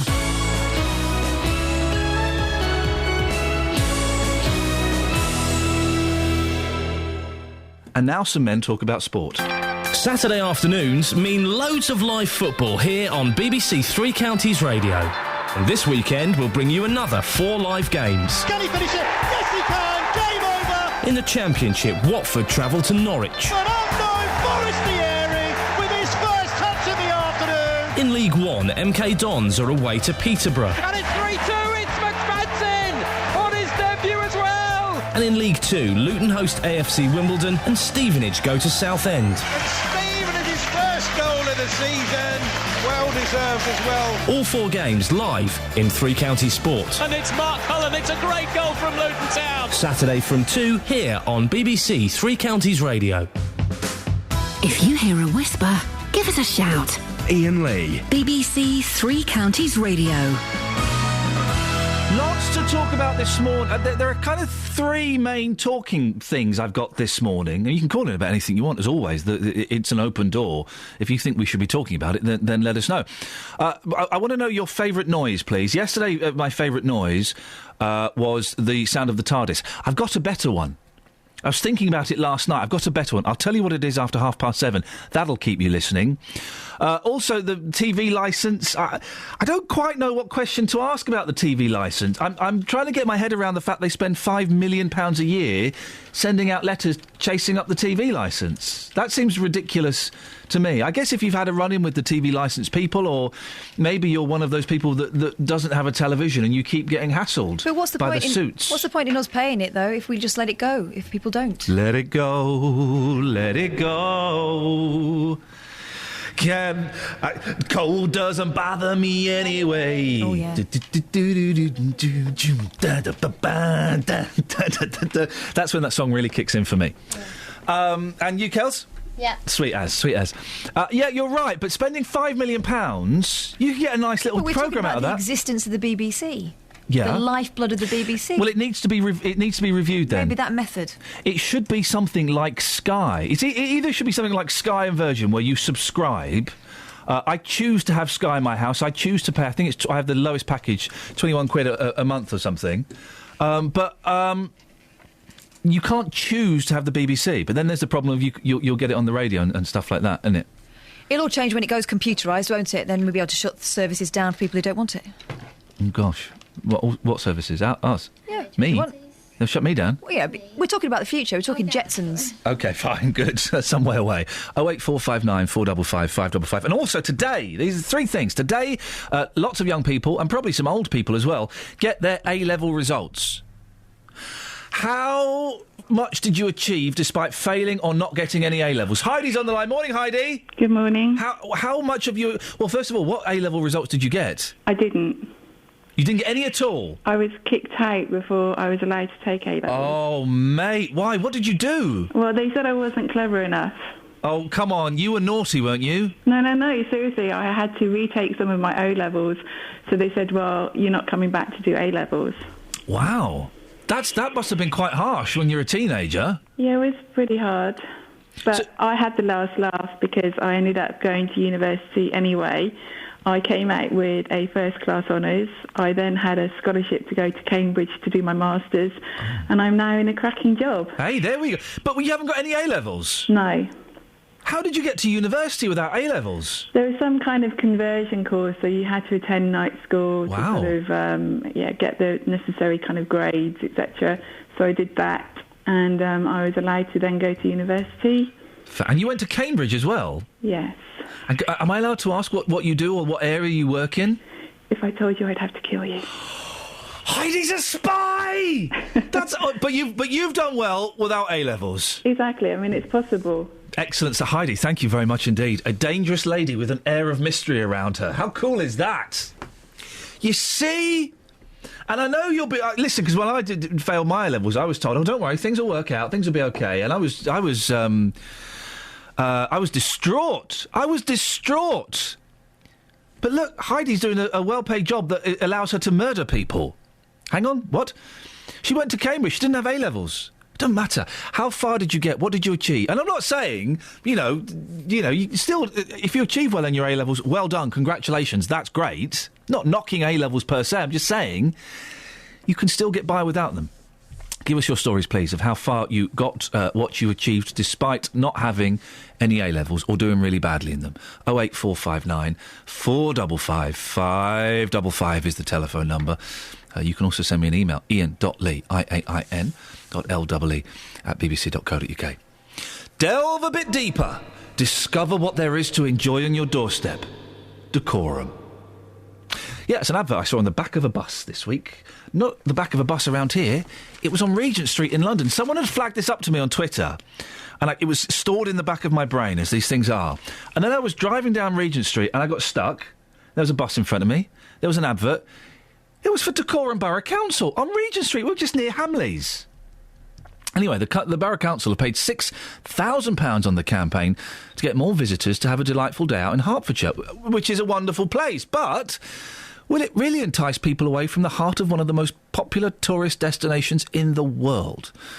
Ron Tyndall is a Liberal Democrat opposition councillor at Dacorum and joins me now. Morning, Ron. Morning. What do you reckon about this campaign? I think it was devised, the whole campaign was devised to encourage people to visit the town's Dacorum, but unfortunately the bus adverts seem to have gone into Fantasyland instead of common sense, because the PR company, sort of was more artistic, I think. There's no mention of Hemel Hempstead, Berkhamsted or Tring on any of the adverts. And so the average person in London wouldn't know what they're talking about. Well, I've got the picture of the advert now. It does mention 3 places, and my picture's not good enough to see it. It says, delve a bit deeper, discover what there is to do to enjoy on your doorstep. Dacorum, look no further. Now, I only know what Dacorum is because I do this job. Yeah. If you're in Regent Street, if you're in London, even some people that live around here don't know that Dacorum is an area. They don't know where it is or what it is. Yeah. Yeah, the other factor you've got to think about is if you've got a bus going through Regent Street or Oxford Street, the chances are only about 5 or 10% of the people looking at the bus will actually be from this country, and therefore may not even have much command of the English. Listen, £6,000, in the great scheme of things, it's not a massive amount of money, but when councils are having to tighten their belts, it could be argued, and I know there are people on the internet saying that this money could have been spent better actually within Dacorum itself. Yes, I agree. I think the whole campaign is laudable because obviously attracting more businesses and visitors to Dacorum and Hertfordshire in general is a good thing and should be supported. But unfortunately, as I say, the council seem to have allowed the PR company, who are not the most sane of people, to sort of have a flight of fancy and think that they're going to encourage people to move from Oxford Street into the leafy suburbs. I'm looking at the picture now. There's a young girl, I guess she's about 8 years old, with a miner's helmet on, poking her head out of a cave. Where are the Dacorum caves? I believe there were some salt caves back in time, but I must admit, I'm afraid I'm not aware of those myself. So we've got no idea where this girl is poking out from? No. Unless they mixed up the caves in Kent with Hertfordshire. Oh, yeah, well, OK. Well, so there may be a little bit of jiggery-pokery going on there. Well, I don't know. I'm just guessing, but I don't know where the caves are. Might be interesting to find out. It would be. I'm going to put that out now to our listeners. Ron, I'm going to let you go because it's not the greatest of lines, but I appreciate your time and your thoughts. Ron Tyndall, Liberal Democrat opposition councillor at Dacorum. Can we put this picture up on... You've got the picture, haven't you, Kath? Let's put it up on Facebook or Twitter or something, one of those social networking sites that are so popular with the kids these days. And I want to know where that... I want to know where that cave is. All right, there we go. I just want to know where that... Because the cave looks awesome. I love a cave. The only caves I know about are Royston Caves. Right. But not being able to see the rest of the hole from which he's crawling, it's difficult to locate. I wouldn't mind going to the caves. I love a bit of caving. Oh. Yeah. Let's put it up and see if we can find out where they are. Yeah. Maybe this is genius. Maybe we're missing a trick. We could be missing it. Well, listen, hey, whoa, guys, we're talking about it.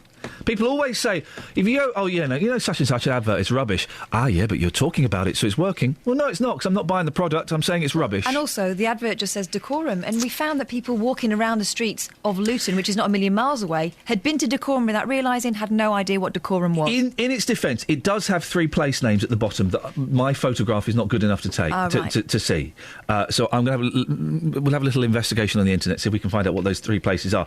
But they're not very prominent. And the bus does not allow you time to be able to necessarily get all the details. Dacorum is the big word, is the big name there. It does seem so odd. It was, I was stuck behind it and...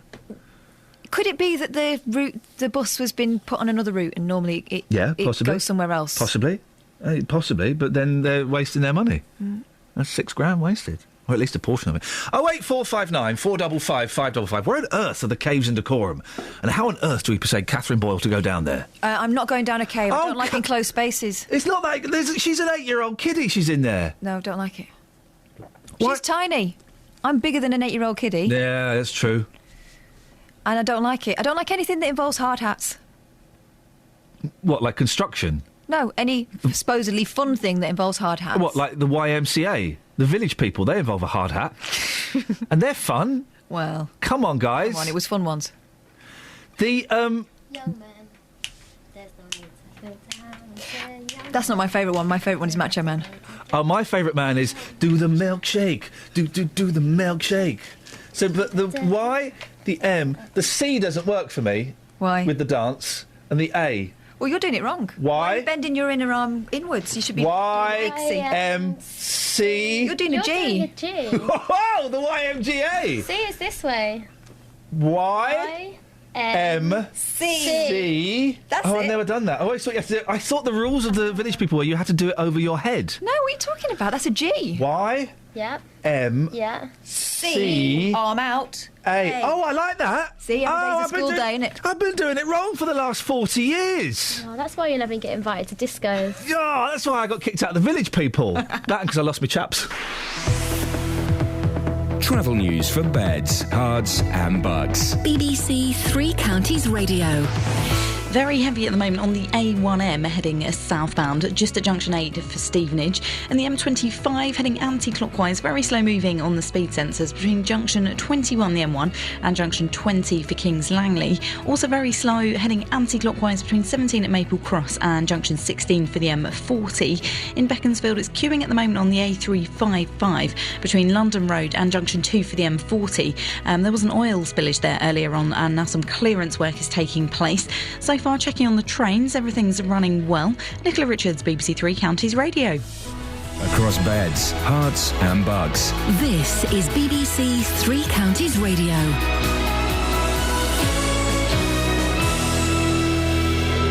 The headlines: the United States says it's unlikely to launch a mission to rescue Yazidi refugees trapped by Islamist fighters on Mount Sinjar in northern Iraq, following a visit there by a Special Forces reconnaissance team. Protesters against the expansion of Luton Airport are angry that a councillor, who's a director of an aviation firm, was allowed to vote when the plans were approved. Pupils in England, Wales and Northern Ireland finding out their A-level results this morning will benefit from a record 500,000 university places that are available this year. It's thought some students could get into their university of choice even if they miss their required grades. Failing GP practices could be closed if they don't improve under a new inspection programme. The Care Quality Commission will be able to put the worst surgeries into special measures. Three Counties Sports. BBC Three Counties Radio. In the second round of the Capital One Cup, Manchester United will travel here to face MK Dons at the end of the month. It's 19 years since United were involved at this stage of the competition, and Watford will play at home to Doncaster. There's been 3 more gold medals for Great Britain at the European Athletics Championships in Zurich. James Dassaulu won the 100 metres, Tiffany Porter took the 100 metres hurdles title, and Mo Farah won the 10,000 metres, a special win according to the double Olympic champion. 2 weeks ago, it was a doubt of whether I was going to compete here, after I pulled out the Commonwealth Games. So last 2 weeks, training's gone well, and it meant a lot to me because it wasn't easy, been sort of... I wanted to run the Commonwealth and obviously couldn't, and then come out and win the European meant a lot to me. And Hertfordshire sprinter Jodie Williams competes in the heats of the 200 metres this morning. The 20-year-old won silver at the Commonwealth Games. Tiger Woods has ruled himself out of next month's Ryder Cup at Gleneagles due to an ongoing back injury. Woods failed to qualify for the team but was in contention for a captain's pick. BBC Three Counties News and Sport. The next bulletin is at 8. Call 08459 455 555. BBC Three Counties Radio. Thank you. So, lots to talk about this morning. How far have you gone in your life? What have you achieved despite failing or not even sitting A-levels? Can we find a millionaire who didn't do A-levels, please? Let's get a millionaire who didn't, like I say, let's get one. What I'm hoping millionaires are going to be listening to this rubbish. They'll be listening to, what radio station do millionaires listen to? And how do I get a job there? Radio 4? That's the intelligent millionaires. I'm kind of thinking of like the rough boys done good. They don't listen to the radio. They've got a quartet Spotify? going. Oh, they've got a quartet going, haven't they? Yeah, in the corner. How cool would that be? You're so rich, right? Instead of having a radio alarm clock, you hire a string quartet that at 6:15 on the dot, they wake you up by playing, and then you can throw something at the violinist, and that's the snooze feature. Also, that's a cool job for a person. I'd be someone's alarm clock. Yeah. Ever hired a string quartet? No. Ever thought about hiring a string quartet to impress someone for a birthday? I have thought about it, and then I didn't do it. I find it weird. I've been in situations where you get someone performing just for you in a room. Oh, yeah. We went to Cuba and they travel from table to table. I never know where to look. Yeah. I find it very uncomfortable, and I'd rather they backed up a bit. Yeah. Do you carry on eating? I don't know. It's just so many questions. Yeah, I've been in those restaurants where you're sat at a table and suddenly a fat man with an accordion and a man with a big guitar come over to you. Oh, the lovers eating their food. I don't want to be a lover eating my food. They might as well get a big neon finger pointing at you and go, look at these muppets. The foam glove, the gladiator glove. That's what they should be doing. And do you tip them? Yeah, you're supposed to tip them, aren't you? To go away. That's weird. We had at the wedding. We had a harp. We had a harp woman. Did we have a harp woman and a violin, or maybe we had a string quartet? I don't know. We had something. There is a belting harpist locally who will come on and do like modern hits on her harp. Yeah, she's been in here. That's where I heard it. Oh, wow. We're starting to self-ref ourselves, guys. Yeah. So we're talking about whatever that was we were just talking about. When did we get onto that? Music is the doctor. Too close. Music. Call me now. No, there was a reason.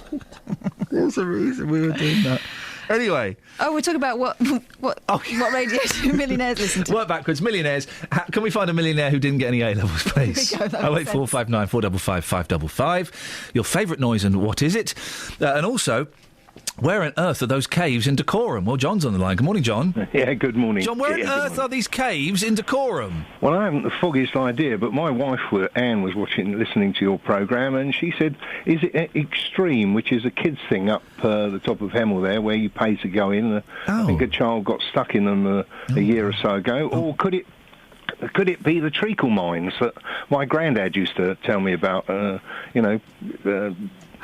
John, I don't know how to break this to you. No, I'm not going to. Yes, it could be the treacle mines, John. Yeah, people in Berkhamsted thought there were, treacle mines in Hemel Hempstead, but that's, when my granddad was born in 1890. God, blimey. Whether they're actually there or not, I don't know. I bet your granddad didn't have any A-levels, did he? No, he didn't, actually, no. He did all right for himself, didn't he? He did very well for himself, yes, he was a lovely chap. Now, listen, how do you know all this stuff, John? I don't. I'm a guide at Berkhamsted Castle, and we have a little visitors centre there. Oh. And I heard about the adverts on the back of the buses and how much Dacorum Council have spent. But then it's easy to spend other people's money, isn't it? I could do that. It kind of is. It seems. Listen, but God bless. God bless. Do you know what? We should have a show one day celebrating all of the tour guides in all of the fantastic places around the country. Because I love it. Because I take my boys out to these places, and they ask me questions. I took them to Windsor Castle a while ago. They're asking all these questions. I haven't got a clue. Let's go and ask this fella. And we spoke to the most wonderful tour guide who brought colour and life to the stories. He told my boys to look out for the secret hidden doors that are all around Windsor Castle. It was fantastic. You lot do a cracking job. Well, that's terrific, but you pay a lot of money to get into Windsor Castle. Berkhamsted Castle is free. Oh, look at you! One of the only things in life that's free. When was the last time, John, that the Queen slept at Berkhamsted Castle? Come on. There was a Queen. No, it was Cicely, Duchess of York. Yeah. She was the mother of Richard III. What year? Give me the year. That was about 1400 and frozen to death. Yeah, the Queen was in Windsor Castle last week. So yeah, she won't come to Berkhamsted. No, I've invited Prince Charles because the Black Prince spent his honeymoon there. Oh, controversial. What? Edward the Black Prince? Yeah. No, not controversial. No, not in the slightest. Nothing controversial there at all. How long do you work there, John? Oh, I don't know, 10 years or so since I've retired. Yeah. But we get a lot of school parties, a lot of kids come because it's part of the curriculum, 1066 and William the Conqueror, and they're lovely. Do you get a kick, but be honest, John, now come on, do you get a kick out of telling the kids not to touch? Well, there's not much. It's all falling down. Don't sit on that. No sitting. There's a lot of that old nonsense. But you see, we've only got the remains of a castle. Yeah. But it was the finest Motte and Bailey castle in Britain or in England. About 900 were built, or 600, and it's supposedly the finest one in England. John, listen, I appreciate your time this morning. We can salute. I love a good tour guide. Some tour guides, let's be honest. People that you see around these castles, and you charge Windsor Castle because it's a full castle; it's not ruined. But some of these people are rubbish at their jobs. But some of them, the one that was speaking to me and my boys about Windsor Castle and the secret doors was brilliant. Fantastic! You just got to know what will pique the interest. Did you see that video of there's a yeoman who works at the Tower of London? You don't want to mess with him. No, you don't mess with those guys. Have you seen him? No. He does someone's filmed it and put it on the internet on YouTube, and he does this most amazing monologue where he's talking about all the different things you can see, and it's sort of horrible history style. Oh, yeah. So he's saying, you're lucky you're coming in here and going out with your heads on and all sort of stuff, but he's a former army officer, so he does it in a kind of terrifying and demanding your attention kind of way, glares at the kids, tells them he hates them. Oh, I love it. And of course, the kids love it. Yeah. Some of the American tourists didn't know how to take it. Yeah. But everyone else is thinking it's wonderful. Yeah. That's the sort of person you want. Some of them. Then there are so many out there. Let's salute and celebrate the tour guide at Britain's castles and stately homes. 08459 455 555. Yes, Bets. Oh, no, I was just saluting. Oh, you're saluting them. Oh, hey, remember when... You're saluting with the wrong arm, love. Oh, sorry. Remember Kath forgot the word for internet? Yeah, that was funny. Didn't forget the word for internet. I thought, how specific can I be? I just forgot something. I was going to say something then, and I've forgotten it. Has someone pumped forgetting gas into the air conditioning? Don't know, but I did think that was a controversial decision of the Black Prince to spend his honeymoon in Berkhamsted. Thanks very much indeed. Didn't you? 08459 455. What about rubbish honeymoons? Oh, not that Berkhamsted would be rubbish. It'd be Hang on, we've got like 6 topics on the go here. Well, I know I'm not in here. I know I'm not in next week because I'm on my hollybobs. What's wrong with this picture? What? Yeah, I'm on. Sorry. You're not in next week. I'm off. Holiday, innit? I say holiday. By the way, I just said hollybobs. The reason I said hollybobs is because I've been thinking a lot. I hate people who say the word hollybobs. You just become. And I've done it. I also hate people who say, "Oh, Iain's not a happy bunny at the moment," when they're talking about themselves. Anybody who uses the phrase "it's a happy bunny" or speaks in the third person, "Oh, Iain's not a happy bunny at the moment." I don't like when people say "me thinks." Oh, me thinks. I'm going to have a bath. Me thinks. Yeah, I don't like Just people who have baths. You don't have to say it. Do it. I'm not going to start on the list of things people do that annoy me. Oh, don't. What are you looking at Kelly for? Hey. 08459 455 555 is the telephone number. Let's celebrate the magic of the tour guide and the guides all around the stately homes of Great Britain. They're good. It's a good job. And when I get old and I have no purpose to live, when I lose my job here, I could quite happily go and do that. I don't know where I'd go and do it, though. I don't know where I like enough to go and do it. Somewhere with records. Ooh, yeah. Could you not set up a monkey museum? Ooh, yeah, that's an idea. We're also asking today, people are getting their A-level results. A lot of nervous people. A lot of people will be punching the air and throwing their hats in the sky and shooting them with metaphorical guns. A lot of people will be sad. I did all right without particularly good A-level results. So how well did you do? 08459 455 555. Paul's in Boreham Wood. Paul? Good morning, Iain. How many A-levels did you get? 0. 0 A-levels? 0 A-levels and 2 O-levels. I'm guessing... What were your 2 O-levels in? Oh, God, I've forgotten. It was that long ago, was it? Well, it was that long ago. I'm guessing then, Paul, that your life has been a misery and has only been one failure after another. Well... No, strangely enough, I fell into a successful career without any of these bits of paper, and then ended up getting an MBE, and then last year the University of Hertfordshire very kindly awarded me an honorary Master of Arts degree. Oh, sir, so you've got a degree, you've got an MBE, and you've got a successful career despite not having any A-levels. And having no A-levels. So have faith, is my message to youngsters. Believe in yourself, have faith, work hard, and you'll get to where you want, whether you've got a piece of paper with you or not. I do listen, and listen. A-levels, I think, they are a stepping stone to the next kind of set of exams, and I do think we put too much pressure and emphasis on A-levels? Because you're right, if you've got, what it takes, and that's a very vague description, I can't be any more specific than that, then you'll do all right, won't you? Well, it's like today with so many... everybody has a degree. Yeah, they're almost meaningless. It's become meaningless, and frankly, say you wanted to go into the retail sector, just an example, you're probably better skipping the university bit and going in as a trainee and working your way up, literally, and you can end up as chairman of Tesco's or something, can't you? If you work hard, make a career of it. Paul, is that a hint? Are you the chairman of Tesco's?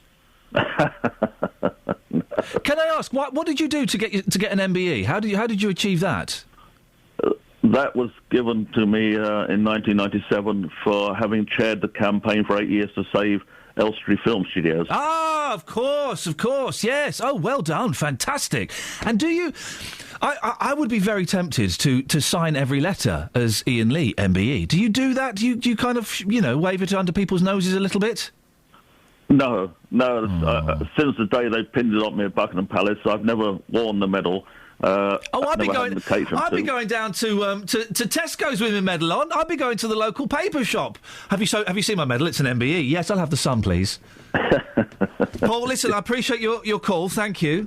Oh, if I had an MBE medal, I'd wear it all the time. Well done. You see, he's got a successful career, an MBE, and he's got a degree. An honorary degree, and he didn't get his A-levels. Well done, Paul. 08459 455 555. On the subject of TV licences, BBC is spending £5 million a year writing to people saying, can we have your TV licence, please? Kyle's on the line. Morning, Kyle. Morning, Ian. What have you got for us, boss? Well, I was listening before to the man who sounded like Andy Hamilton. Andy Hamilton, that was who he was. Yeah, the fella from the news quiz. And he was called Andrew as well. He did sound a lot like him, didn't he? He did sound like the donkey bloke. But yeah, no, I was just listening to it, and when people sort of complain about the TV licence, and you just when you look at the alternatives, I've got friends who have Sky, and they pay, I don't know, 30 quid, and then they pay extra for HD and extra for recording. Yeah. And when you total it up, I think it's about my old boss pays about 60, 70 quid a month for everything, and it's just like, really, for everything you get on the BBC? You get quite a bargain, really, I think. Listen, and again, people will think I'm saying this because I'm towing the corporate and kowtowing to the suits. I'm not at all. I've always said this. I think the BBC licence fee is cracking value for money because you get all the TV channels, you get all of the radio, you get loads of stuff. And bizarrely, I think a little bit goes to Channel 4. I don't quite know why. Anyway, so you get all of that stuff for it. I guess the problem that people have, and I can kind of understand this, is it's a tax, isn't it, really? You don't have the option, like you do with Sky, to opt out. You kind of have to pay it. But it just seems like you're paying a vast... Because I've not had Sky for years. I use FreeSat and stuff. It just amazes me when people talk about ITV... And they sort of say, well, ITV's free. And you think, well, that's not, because you pay, it's made up in the advertising fees. So I don't quite get what their argument is. Plus, like you said, all the radio stuff. So... Yeah. It's interesting you said you got rid of your satellite TV. I'm kind of tempted to get rid of my satellite TV, because the channels I don't really watch much TV. The channels I tend to watch are Film 4 and CBeebies, and that's pretty much it at the moment. Yeah, no, like I said, I got rid of mine years ago, and then I also have know people who sort of say, I've got Sky, and you go, what do you watch on it? And you say, well, just the main ones, and you sort of, well, why don't you watch like Freeview then? We'll watch BBC ITV, Channel 4. Weird. It is, Carl, listen, thank you. Yeah, I'm toying with the idea of saving myself £21.99 a month and getting rid of the satellite television package, what I am embroiled in. You still get CBeebies on Freeview, don't you? You still get that? Yeah. Do you get Film 4? I'm not sure. I can dig out my old VHS and hook it up and tape stuff. Sorted. Try it. There must be someone out there who's already done it. Blimey. 08459 455 555. Travel news for beds, cards and bugs. BBC Three Counties Radio. The A1, the Great North Road, building up on the sensors at the Black Hat roundabout at the moment. In Hitchin's, looking very heavy on Hexton Road between Hitchin Road and Upper Tilehouse Street. And the A1M, that's starting to look heavy heading southbound, just to Junction 8 for Stevenage. And the M25 heading anti-clockwise, quite busy at the moment between Junction 21, the M1, and Junction 20, Kings Langley. In Beaconsfield, it's queuing at the moment on the A355 between London Road and Junction 2 for the M40. There was an oil spillage there earlier on, some recovery works now taking place. On the trains, everything's running well. And Nicola Richards, BBC Three Counties Radio. Thank you, Nicola. 7:47, it's Thursday the 14th of August. I'm Iain Lee. These are your headlines on BBC Three Counties Radio. The US says they are unlikely to rescue Yazidi refugees trapped in northern Iraq. Protesters against Luton Airport's expansion say an aviation director should not have been allowed to vote on the plans. And failing GP practices could be closed if they don't improve under a new inspection programme. Let's get the weather. Here's Georgina. Beds, Hearts and Bucks weather. BBC Three Counties Radio. Hello there. Quite a fine start to the day with just a risk of 1 or 2 showers. Lots of dry weather and sunny spells around today, but showers becoming more widespread this afternoon and quite heavy with some hail and thunder. Now, with temperatures are looking like they'll reach about 20 degrees Celsius and there's a bit of a southwesterly breeze. Tonight, the showers do calm down. We'll probably have 1 or 2 still around. Clear spells, though, mainly for the night, and temperatures down to 10 degrees Celsius. So feeling quite fresh tonight and a cool start tomorrow, but still quite bright and dry first thing until we get to the afternoon when we start to see some more showers. Again, they could be a little on the heavy side and they continue into the evening with temperatures reaching 20 degrees Celsius. Saturday, we've got a fine and largely dry day. Sunday, a decent start, but it becomes quite showery in the afternoon. But it's altogether quite a windy day on Sunday. That's your latest forecast. Thank you very much.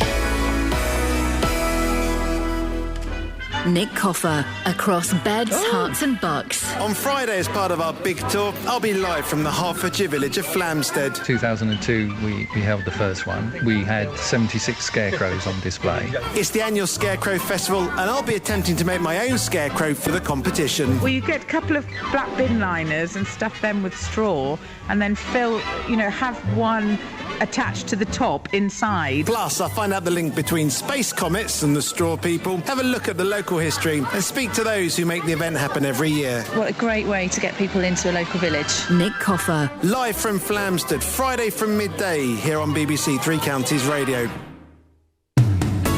Email 3cr@bbc.co. No, I don't like that one.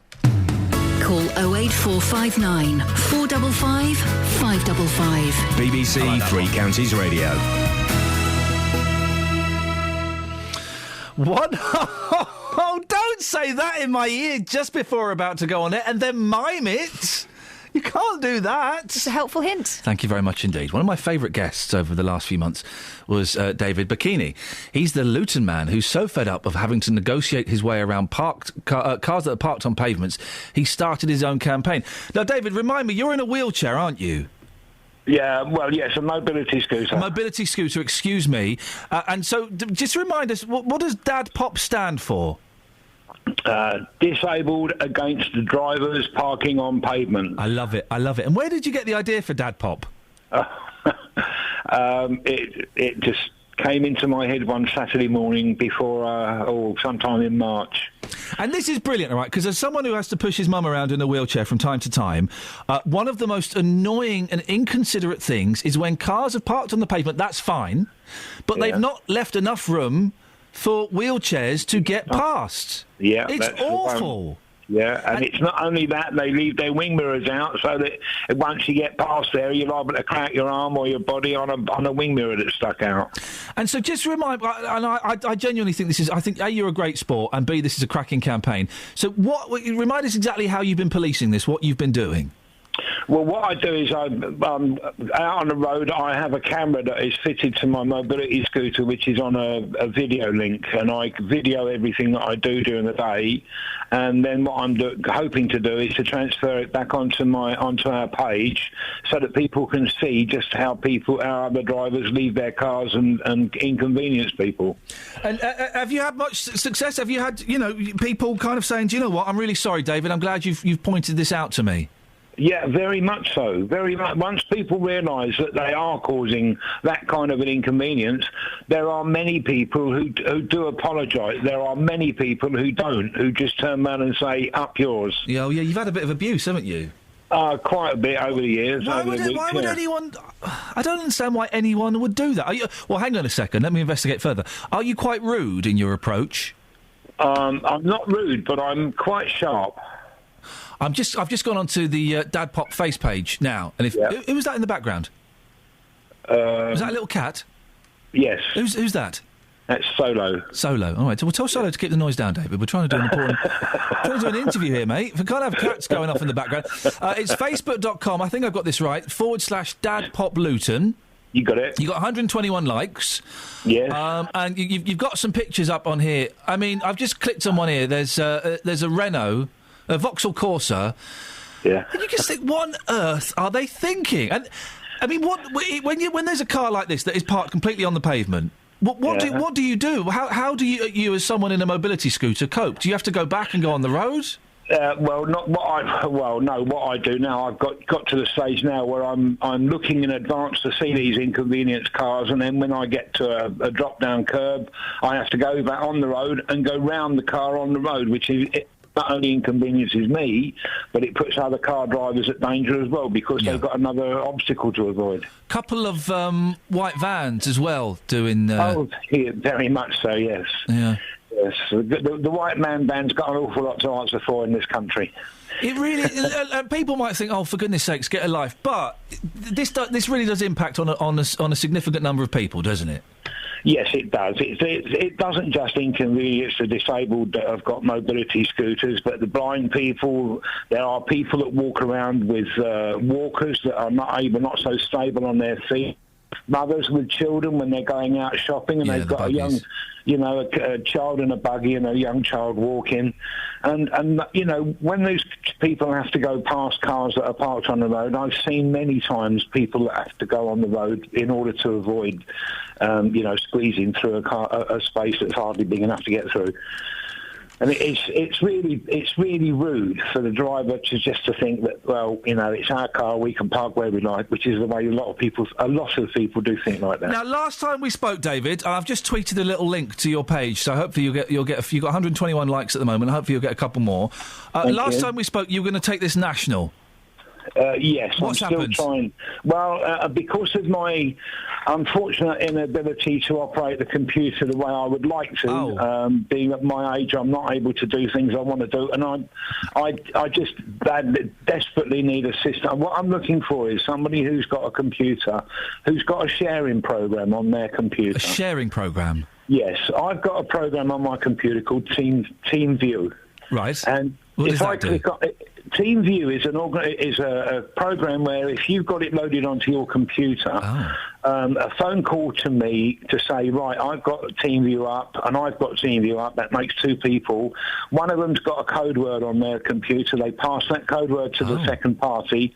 That is transferred into their computer, and then suddenly the two computers are talking to each other. Oh, okay. And the one person can operate both computers. Oh, I see. Oh, well, yeah, be careful. So someone could remotely control your computer. Be careful who you give that information out to, David. That, don't... if you get some dodgepot phoning up saying, oh, I can do it, just be careful. No. Well, listen, it's a cracking campaign, David. It's facebook.com/Dad Pop Luton. Go and have a look at the pictures and go and join in the conversation there. And we wish you the very best of luck. Thank you very much indeed for your publicity. I'm very grateful. David, we'll speak to you again, no doubt in a few months, or if something happens. Thank you very much. As soon as anything happens that's important, I shall let you know, don't worry. God bless you, David. Thank you very much. There we go. He's good, isn't he? He's good, isn't he? I'll tell you why he's good. Because let's be honest, when we first heard the story, we thought, oh my gosh, there's a fruitcake. Well, because it sounded like he was a one-man or road policeman, self-appointed. But he's noticed a problem that is a big problem, and he's trying to do something about it. Do you remember last time we talked to him? We got loads of phone calls from people who said, I wish we had something like that around here. Yeah, he's good. He's good. I know Justin will be sad to have missed him, because Justin's a big fan of Dad Pop. Yeah, absolutely. Facebook.com/Dad Pop Luton. He's got 121 likes at the moment. Let's see if we can get him up to 150, can we? For goodness sakes, the guy's doing a cracking job. Right. You got some texts. Oh, do you want to read them? Yeah. Let's hear them in your lovely... Oh, it's got up to 125 likes. He's got 4 new likes in the space of that. Stuart from Trings, this is about the mystery of the cave on the back of the buses. Oh, yes. OK, so this is what's happening. It's not the treacle mines. That sounds like something from Willy Wonka. Do you mine treacle? I thought you... Yep. No, you don't. Well, you used to. You don't now. They manufacture it now, but you used to have to mine treacle. Isn't it not a sugar product? Yeah, but you used to... It's like you mine salt. You used to. I mean, this is like years... So it comes up treacle. You don't have to make it into treacle? Yeah. Really? But they make it now in factories. I think the mines ran dry. That sounds like a marshmallow mine. What are you talking about? I don't believe you. Well, it's true. Google it. You used to... I mean, this is like years and years ago, and now you make it in factories. A treacle mine? Yeah. Just blowing my mind. Yeah. I tell you why, because you're a plum, and it's the sort of nonsense that granddads say to their grandkids to make up stories, because it's not real. You've got 4 A... Hey, Kelly. Right, how many A-levels have you got? None. I've got rubbish ones. She's got 4 A-levels. I just managed to convince her that you mined treacle. Well, I questioned you. And you did your face that you do when you're being sincere. It's not my fault that you're a very, very good liar. It's not my fault that you thought there were treacle mines. It's a sugar product. I was questioning it. You weren't questioning it. You were doing that. Oh, OK. Yeah. Put that in the podcast. And this bit. Yep. As the one example. No. The time when he's pulled one over. Dear listener, I've done what? Pulled one over on me. Dear listener to the podcast, you've just heard that, and you can go back and listen to it again. I mean, do you think I was owned there, or do you think I was just moderately swayed? Even the moderate swaying is opponing. You believed that at some point in history, I didn't. Treacle was mined. I didn't believe it, but then you started making me think you might have a point. You're confusing. No, because when he was talking about it on the phone, you're going, what? Treacle mines? Really? You're confusing it with the Jambutty mines.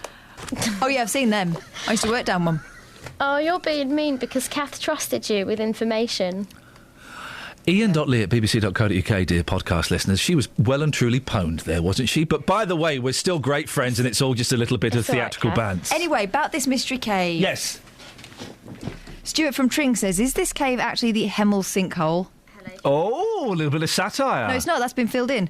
3CR, I haven't seen the pictures, but there are man-made caves at the XC Centre at Jarman Park. This is the one that was mentioned earlier by John. Man-made caves. I can't think of anything worse. Could it be those? But, listen. Here we go. This is the only cave I like. Ooh. It's good for people like Catherine, as they have escape hatches in case you don't like it. Andy, from where? Escape hatches in a man-made cave? Oh, dearie me.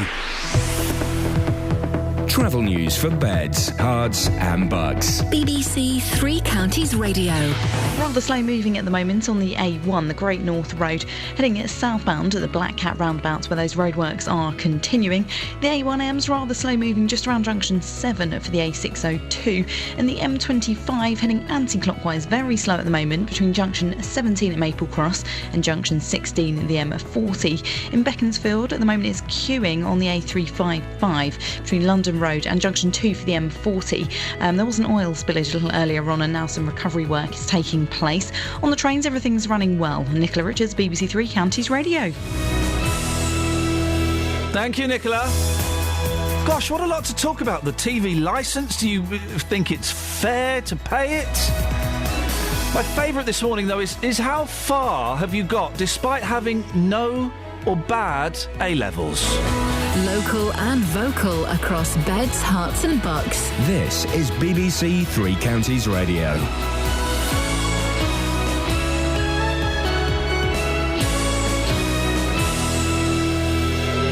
It's 8 o'clock. I'm Nicola Haisler. The headlines. The US says they're unlikely to rescue Yazidi refugees trapped in northern Iraq.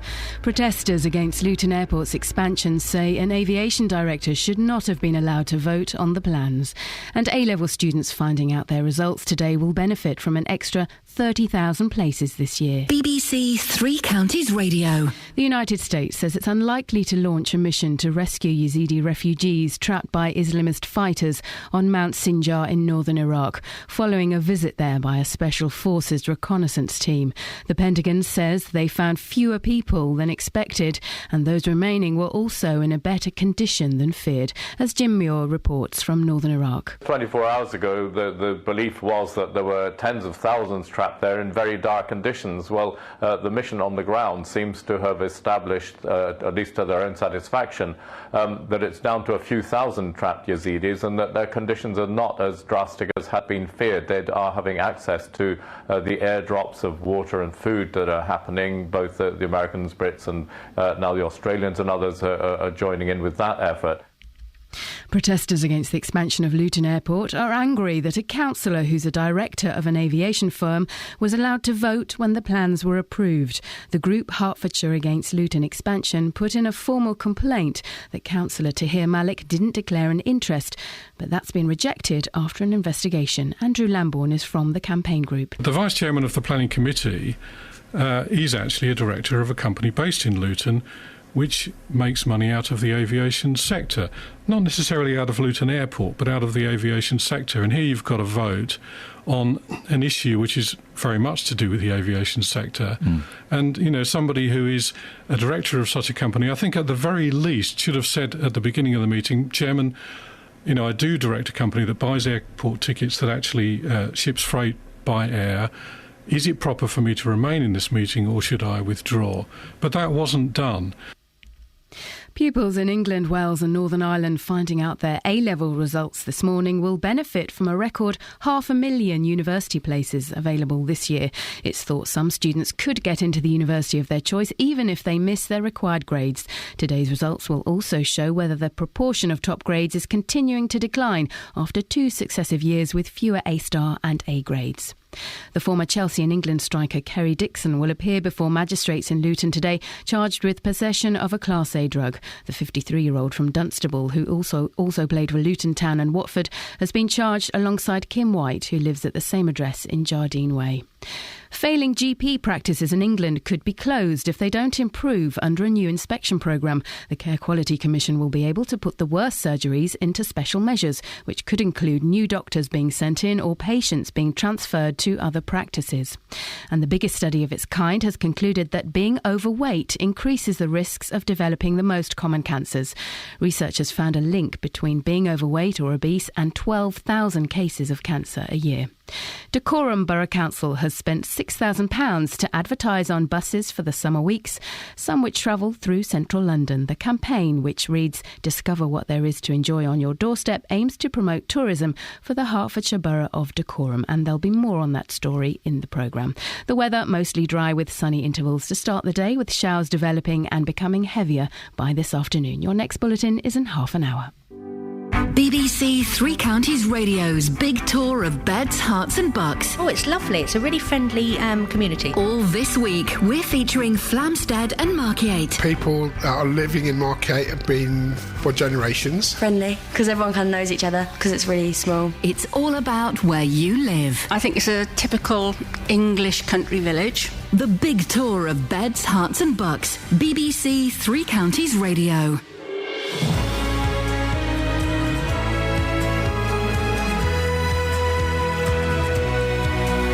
Suddenly it's 4 minutes past 8. Right, lots on the show this morning. We'll be talking about Luton Airport, noise, expansion and whether one councillor should have been allowed to vote. Dacorum Borough Council spent £6,000 on adverts to go on the back of buses advertising Dacorum. But, why are those adverts on buses that go through Regent Street in London? Your favourite noise, what is it, please? And also, well, this is a busy show today. TV licensing. I love this one, though. People are getting their A-level results today. Some of them may not do as well as they thought. What have you achieved in your life despite failing or not even sitting your A-levels? We've had people... a woman who I think was a spy. She certainly threatened to kill me. Bloke who's got an honorary doctorate and an MBE. Loads of people have done very well without their A-levels. Apart from Catherine, who's got loads of A-levels. And didn't do very well. It's all in here. 08459 455 555. Across beds, hearts and bucks. This is BBC Three Counties Radio. Now, our big tour of beds, hearts and bucks rolled into Flamstead and Markyate this week, where people have been telling us they're keeping a close eye on the planned expansion of Luton Airport. Passenger capacity will go up from 12 million to 18 million passengers, which is great if you want to get away from it all. Not so great if you're living in the flight path. Well, joining me now from our radio car at the airport is the Operations Director, Neil Thompson. Morning, Neil. Good morning. Good morning. It's been a bumper summer for the airport, hasn't it? It's been our busiest summer ever. We've been had record passenger numbers all summer. Does it make your heart sink when you hear people knocking the airport?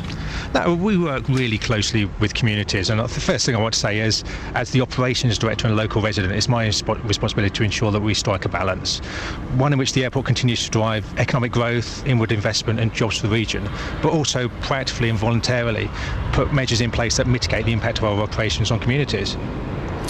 How much control do you have, Neil, over the airlines who fly out of your airport? We work really closely with airlines to mitigate any effects of noise that they may generate. But how much control do you have over them, or do they call the shots? No, the airspace around the airport is our responsibility. Up to a certain distance, then it gets handed over to the London Terminal Control Centre. We spoke to Andrew Lambourne, who I'm sure you're aware of, from Hertfordshire Against Luton Expansion. One of the things he was particularly upset with was one particular airline flying lower during takeoff to save fuel, therefore creating a lot more noise. No, the flight routes are all fixed, so some aircraft perform those flight routes slightly better than others, but that they can't take shortcuts, fly lower to save fuel at all. He said that he'd spoke to someone at Luton Airport, and that was the explanation he was given. I think it was Wizz. Are they an airline? Wizz are one of our major airlines here. They changed their flight trajectory. You can tell I'm slightly at the edge of my knowledge here. And we're kind of flying lower from takeoff to save fuel. You're saying that's not the case? No, the flight routes are fixed. The Wizz profiles are the same as everybody else at the airport. And they've always been the same? They've not changed? No, Wizz went through a change process a number of years ago, but that's to bring them in line with other aircraft that are designed for modern flight routes that do reduce impact, reduce emissions around the surrounding communities. Campaigners are concerned that the increase of flights is disproportionately in the early morning and late evening. They say that numbers will double between 5 and 7 a.m. and between 10 p.m. and midnight. Night flights are a real problem, aren't they, for local residents? We work really closely with communities on all of their noise emissions, but particularly the night issues. We've got a range of night controls in place now, but with our planning permission, we're going to further increase those night noise controls. No other major airport in the country will have the noise restrictions in place that we do have over the full 24-hour period, including the night period. Can you not just ban night flights? No, night flights form an important part of the airport operation. What we are trying to do is minimise the impact of those operations. No other major London airport closes during night, and Luton is a major part of the London system. But what can you actually do to stop to reduce the noise? So what we've proposed is that we've got a 55-point noise action plan in place, which minimises the effect of noise operations. With our recent planning conditions, we'll further tighten those night noise measures. So we have one of the lowest night noise limits in the country at the moment. We're going to further lower that from the beginning of next year. We're going to put noise quota systems in place. We're going to improve track keeping. So there's a range of measures that we're putting in place. You've been trialling new navigation technology. Where have you got to in that, and what's it meant to do? So this technology is based on GPS, the same GPS that people use to navigate in their cars. What this enables us to do is have greater flexibility with flight route design. We can tighten the sways around communities so we can avoid built-up areas wherever possible. Aircraft fly these flight routes much tighter than they do with conventional navigation. So what we've been doing this year is we've run a consultation that tightens the flight route between Margate and Flamstead. We've had over 1,400 responses to that consultation, 90% of which were in favour. So we're now analysing those responses. We have to submit those to the Civil Aviation Authority, and we're trying to get those changes in place either at the end of this year or early next year. And Neil, for those who are critical of the airport expansion, explain why it's so important for the airport and for Luton itself. So the airport is a significant economic driver for the region. This will create over 5,500 new jobs to the area. There's a number of businesses, local businesses that will benefit from the development. So it's really important, not just for the airport, but for the surrounding communities as well. Must be frustrating for you when you do get groups saying, kind of stamping their feet a bit. We work really close to the groups. So I think the community liaison is really important for us. So we have a consultative committee that the majority of these groups are represented on. So we work really closely with them. The RNAV proposals have been developed in conjunction with these groups. So it's really important to get the community feedback, and we're more than happy to work with them.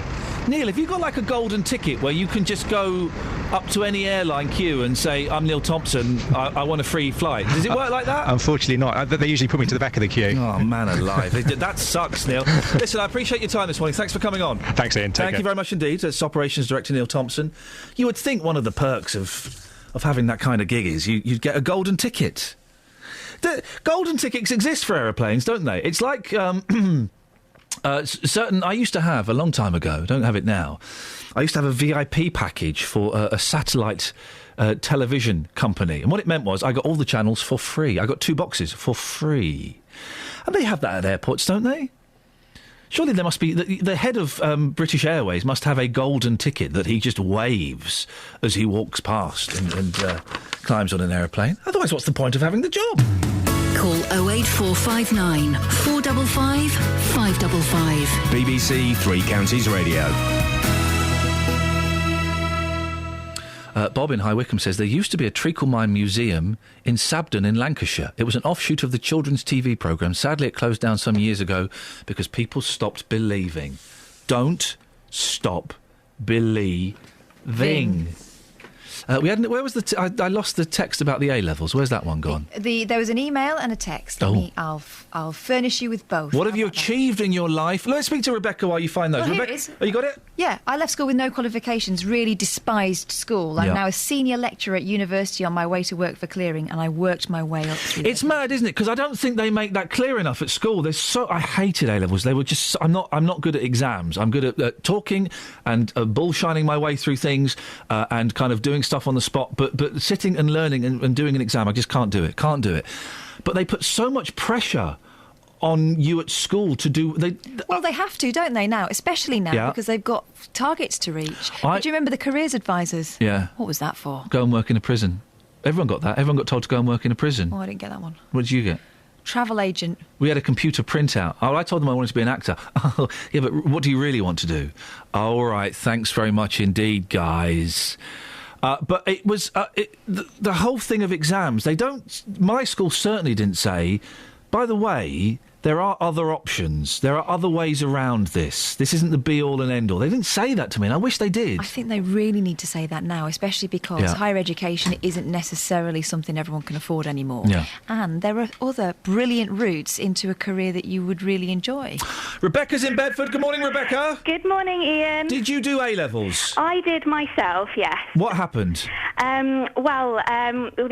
The reason I'm calling this morning is because I work for the Chartered Institute of Legal Executives. Oh, okay. And we actually offer an alternative route into law, so somebody can actually become a lawyer without doing A-levels, without going to university, and it's a vocational pathway. Hang on a second, surely you have to be like a brain box to be a lawyer? Well, you do obviously have to have a commitment to studying and learning, but you don't have to have those, coveted A-levels or the degree or a law degree. Okay, so how does what is it, a course? Well, it's not an apprenticeship, you can't... There are apprenticeships, yes. Wow. So there are legal services apprenticeships, and we've got sort of over 140 legal services apprentices working in law firms and in-house departments across England and Wales already. But there are other routes as well. So even if you're sort of perhaps a mature student and you've always wanted to work in law, you can study our vocational courses with Silex. How long does it take, Rebecca? If I were to quit this nonsense immediately and come down to Bedford, and how long would it take before I'm in court defending someone accused of a heinous crime? Well, you might not necessarily work in law, work in a court as a lawyer, but it can take sort of maybe 4 to 5 years. Okay. But that's from scratch. So if you don't have any previous legal qualifications, then you do obviously have to go through the same rigorous learning process that somebody would do if they went to university. But the way that the Chartered Institute of Legal Executives works is that you can actually study very flexibly. So you can actually go to a college, or you can study by distance learning online, however it suits you. So you can fit your learning around family commitments, a full-time job, and you can take your exams one at a time, or you can take them all in one go, however it suits you. If people want to find out more, Rebecca, where do they go? So we're actually holding a Twitter chat today between 12 and 2, lunchtime. Follow the hashtag Legal Careers, and Silex Lawyers is the Twitter username that we'll be using this afternoon. So you can find out more by following hashtag Legal Careers on Twitter, or you can go to our website, which is Silex Careers. That's Silex with a C, silexcareers.org.uk. Rebecca, listen, thank you very much. Best of luck with that. I might become a lawyer, Kath. Oh, my goodness. Your Honour! I put it to you that she is guilty. I'd have Thanks an for echo box. defending me, Iain. Yeah. Oh, blimey, I'm misunderstood. Travel news for beds, cards and bugs. BBC Three Counties Radio. The A1, the Great North Road, looking very slow at the moment on the sensors, heading southbound, just around the Black Cat roundabout. The A1M's looking quite slow as well, just around junction 7 for the A602. And the M25 heading anti-clockwise. There's 2 lanes blocked at the moment, from before junction 16, the M40, to junction 18 at Chorleywood. That's due to an accident that's happened there. In Beaconsfield on the A355 heading southbound, it is queuing at the moment between London Road and junction 2 for the M40. That's following an oil spillage earlier, and now some clearance work is taking place. On the trains, everything's looking good, no problems or delays. Nicola Richards, BBC Three Counties Radio. Thank you, Nicola. 8:17 or thereabouts. It's Thursday the 14th of August. I'm Iain Lee. These are your headlines on BBC Three Counties Radio. The US says they are unlikely to rescue Yazidi refugees trapped in northern Iraq. Protesters against Luton Airport's expansion say an aviation director should not have been allowed to vote on the plans. And a record number of university places are on offer to pupils finding out their A-level results this morning. BBC Three Counties Radio.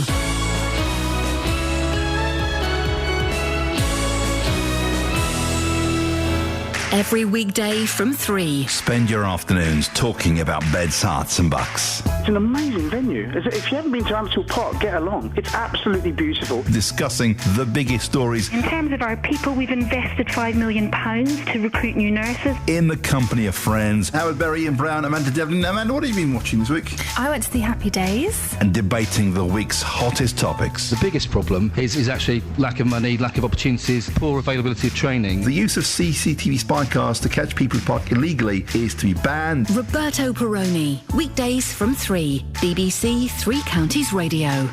I just don't know. And neither do I. I just don't know.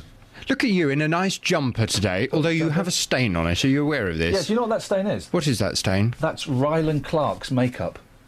Is it really? Yeah, and I'm never going to clean it. So show business. I'm never going to clean it. Gosh. I'm going to sell it on eBay. But that's nice. Make a fortune. Why was his makeup on your arm? I don't wish to discuss that. Okay. That's fine, I understand. That's between me and him. Yes. Anyway, it's rather nice. You look quite distinguished in grey, don't you? I'm going to get my hair cut short today and grow a beard. Okay. Why? Just fancy a change. Fancy a facial change. Well, you're going increasingly grey. Yeah, yeah. And... you see, I think grey hair on men is very, very refined. Oh, I love it. I want to go white. I'm waiting for it to go white now. Yeah, completely. But with the grey jumper, you see, it teams with the hair. Yeah. And, when I'm about 50... I'm 41 now. When I'm about 53, I am going to be hot. You reckon? I am going to be hot. You are definitely one of those people that's got better with age. Oh, yeah. Oh, I look at pictures of me 10 years ago. Horrible. Yeah. Horrible. I've seen some pictures of you that are... very young, and you're definitely better now. Whereas you're the opposite. I am. There was a time when I was in my 20s. I was hot as Pol Pot. Is that a saying? It's a saying. I don't know quite what it means. I dare to think what it means. What A levels have you got? Oh my God! Have you got any? Yes, I did English literature. Yeah, I did. Theatre studies and environmental science. Well, you did made up ones. Yeah, I did. What grades did you get? Oh. BCC. That's not bad. That's not bad. Yeah, I did better in my GCSEs, my A-levels. I have no idea why I did Well, I'll tell you why I did environmental science. You thought it would be a DOS? Well, I was quite good at geography. Right. And so I thought it was the closest thing to geography. Yeah. It was so boring. Yeah. God, it was all about rocks. I mean, who cares? You know about rocks, do you? Could be useful. Coastal erosion. I mean, who cares? How old are you when you do your A-levels? 16, 17? Yes. Why would a 17-year-old need to learn about coastal... Why would anyone need to learn about that? You probably do if you're going to be, an expert in coastal erosion in your life. That would be useful. I genuinely, I couldn't give a tuppenny.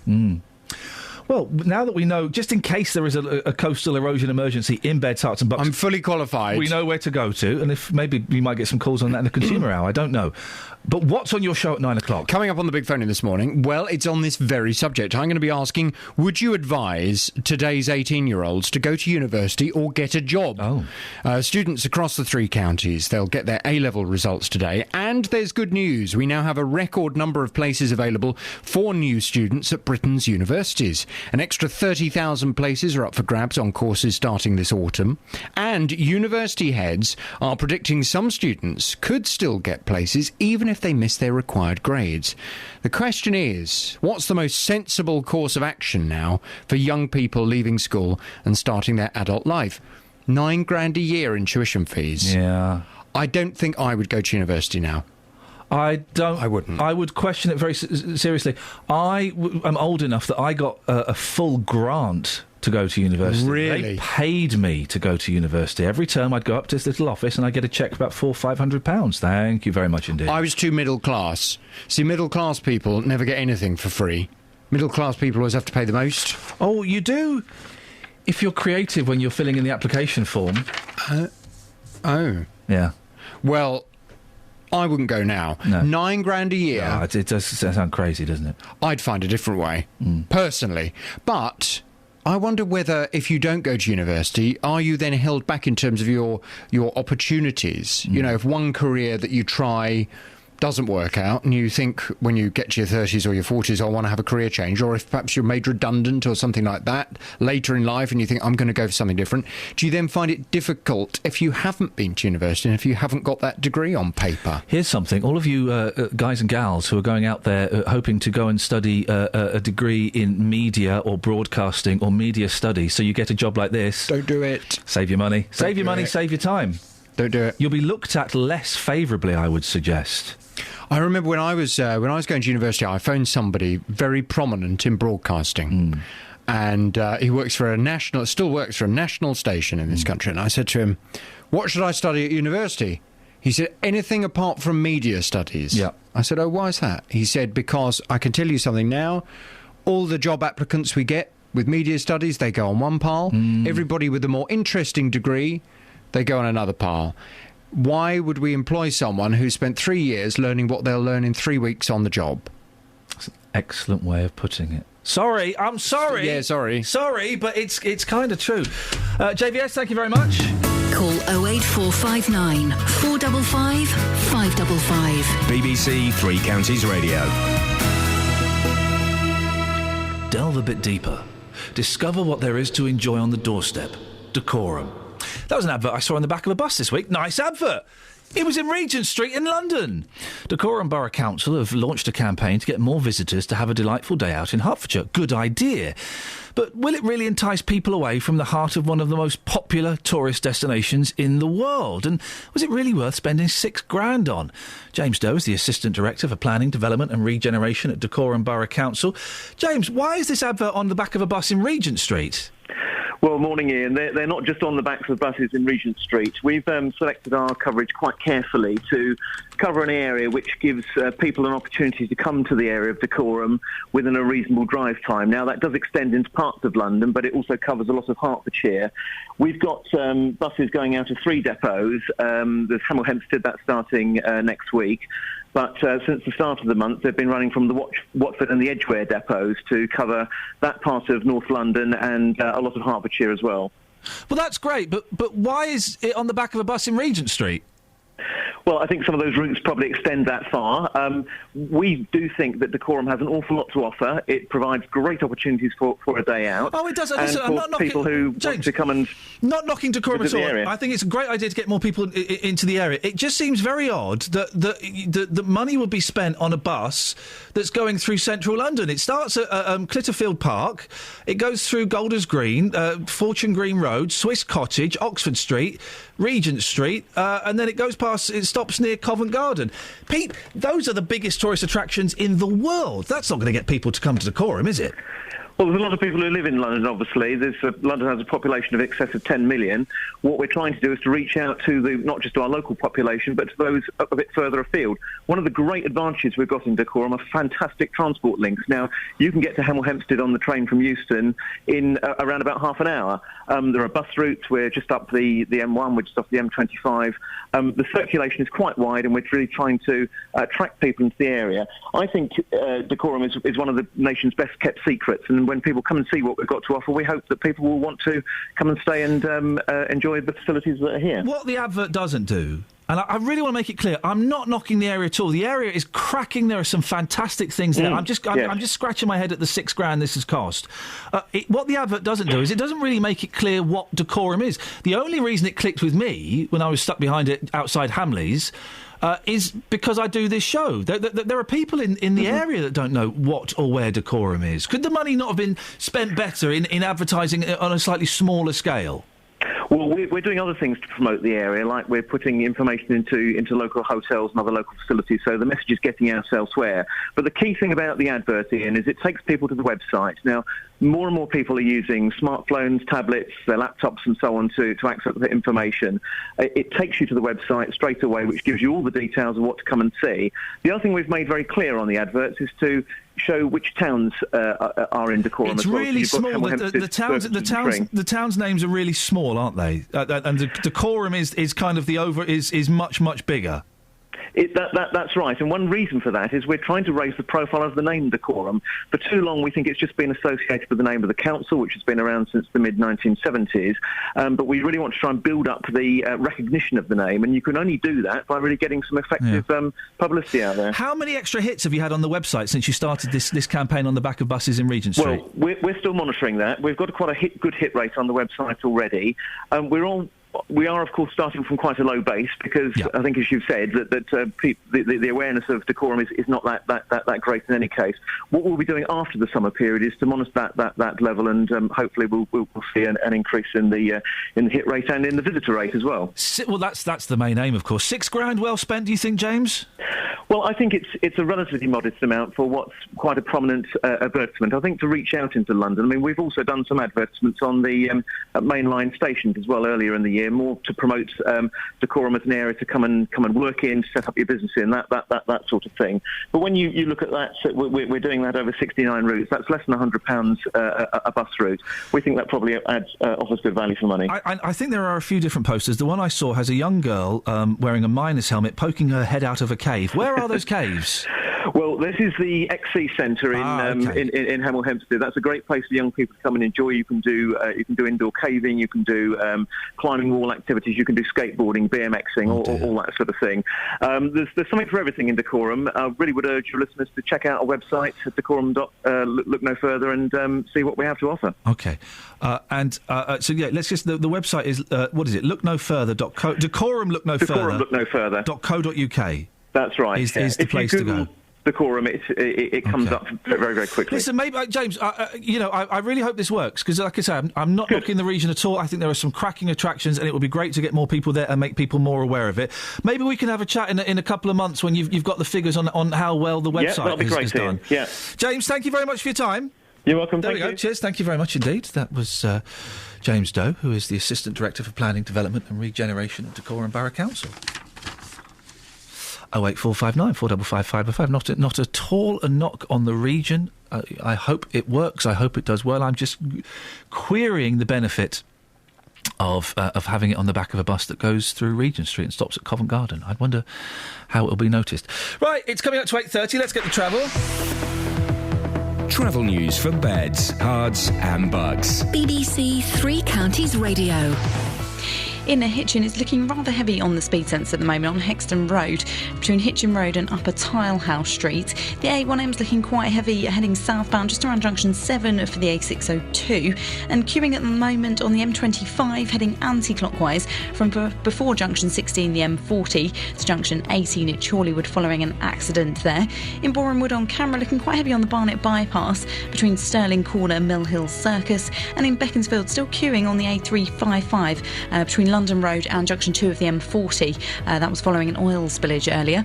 No problems or delays on the trains. Nicola Richards, BBC Three Counties Radio. Across beds, hearts and bugs. This is BBC Three Counties Radio.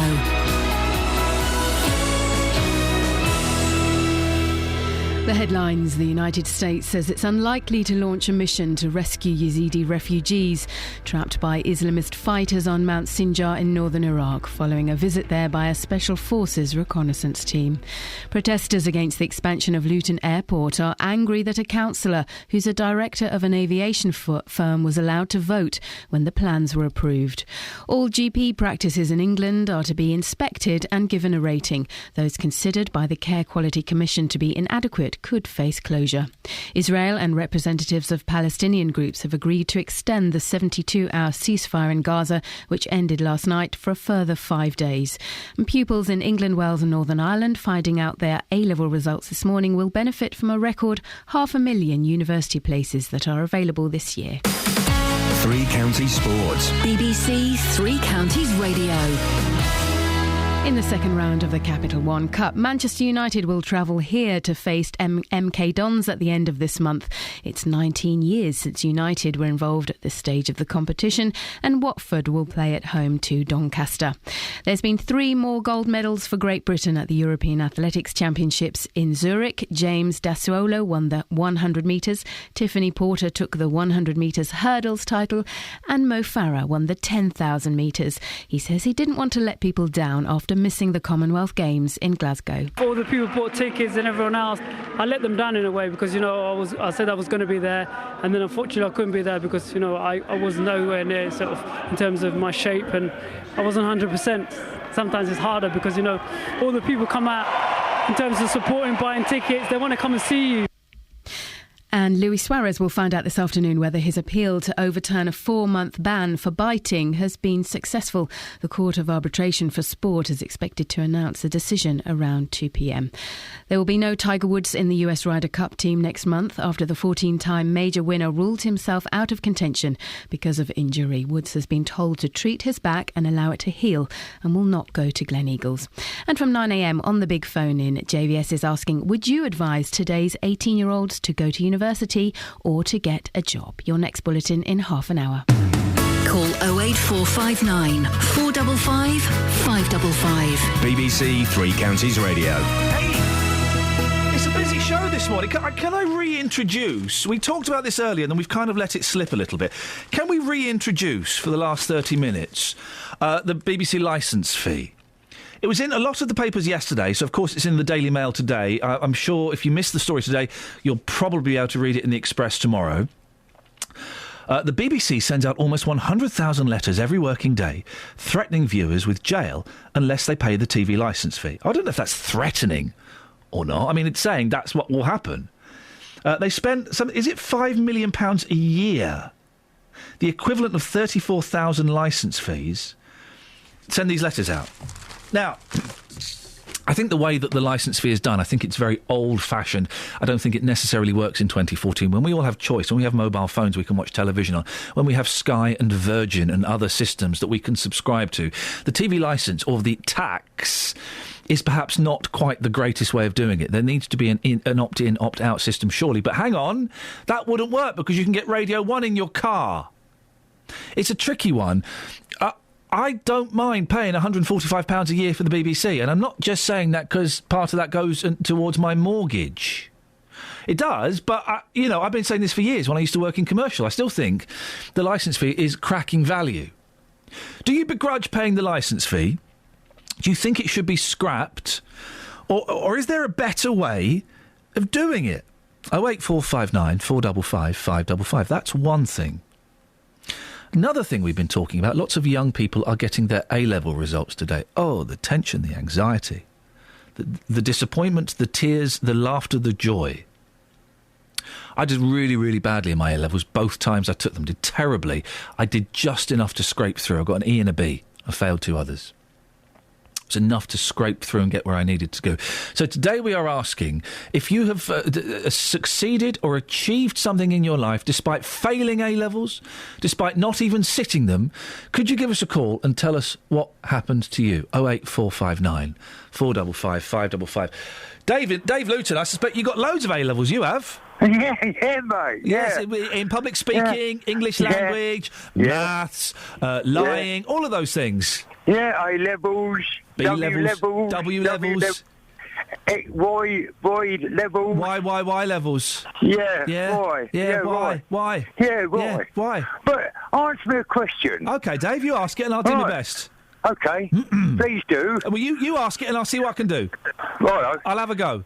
Right. Here we go. Here comes the question. Oh, A-levels, B-levels, C-levels, go to university. Why have you got to do all that to get onto the, go on the radio or television? You don't? You do? No, you don't. You're saying it there. Why have you got to have A-levels and go to university before you can go on the radio or television? Well, you don't. I suspect this is yet again another example of you not paying attention, but where did you think we said that?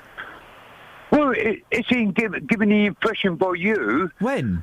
This morning. That you've got to have all these A-levels and B-levels to become a presenter on a radio show or television. When did I say that, Dave?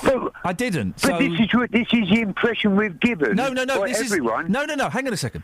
You've said this is the impression I've given. It's not. This is the impression you have picked up by only listening with one eye open. You don't need A-levels or degrees to work on the telly or work on the radio. Next. Well, I asked Kels that, and she said, well, you've got to, because you've got to know law and everything else. Oh, well, obviously you have to... Well, Kelly is right. Obviously you have to study the basics of law before you can come on. You have to do a 2-year law course if you're going to work for any broadcasting company. That's taken as given, yeah. Is it?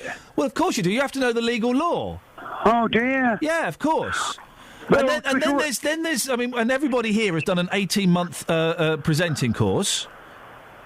Well, that's only like a B-Tech. That's not A-level. Oh. And then, of course, some people have done the 2-year production course. Scoynes and Catherine Boyle have done those. No, I didn't do that. I did a postgraduate diploma in broadcast journalism. Listen to her, Dave! And it was only a year, Dave. Oh, thank you. But I'm a journalist, you see, so that's different. That's a qualification to be a journalist. Yeah. Oh, is it? Oh, OK, thanks, Catherine, for that. But the situation is, so I couldn't come down to BBC, Three Counties Radio, no, never, and be a presenter. Well, well, for many reasons. To go all this garbage. That on the radio. Not you, Catherine, not you, Kel. Oh, good, OK, yeah, carry on. Yeah, it's a garbage that comes out sometimes on the radio. You get a little bit bored with it. Hello? Oh, here we go. Is Matt there? Or Dennis? Dennis of Dunstable? God, dear, oh, Friday. Are we still there?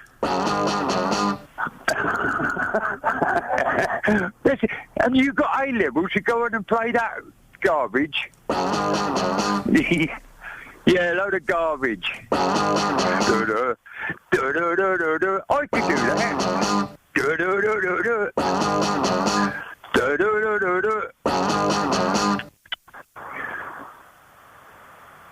Hello?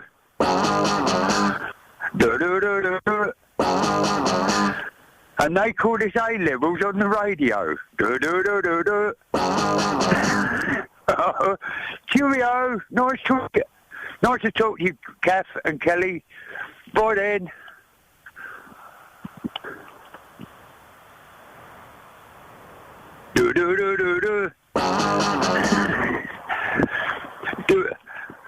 Matt, are you on the radio? Dennis, Luke, Dunstable. And this is what I'm paid, £145 a year. My TV licence. Oh, dear, oh, pray.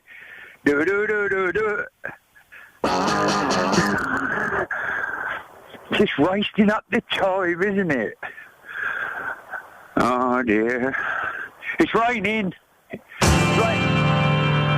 I'm being swallowed by a boa constrictor. I'm being swallowed by a boa constrictor. I'm being swallowed by a boa constrictor.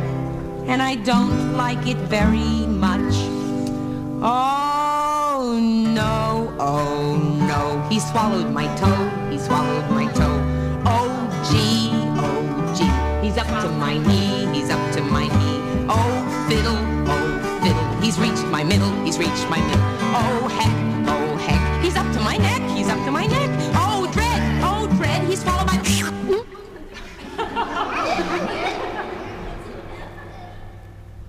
08459 455 555 is the telephone number if you want to give us a call. We've been talking about the bus adverts from Dacorum Borough Council that go through Regent Street in London.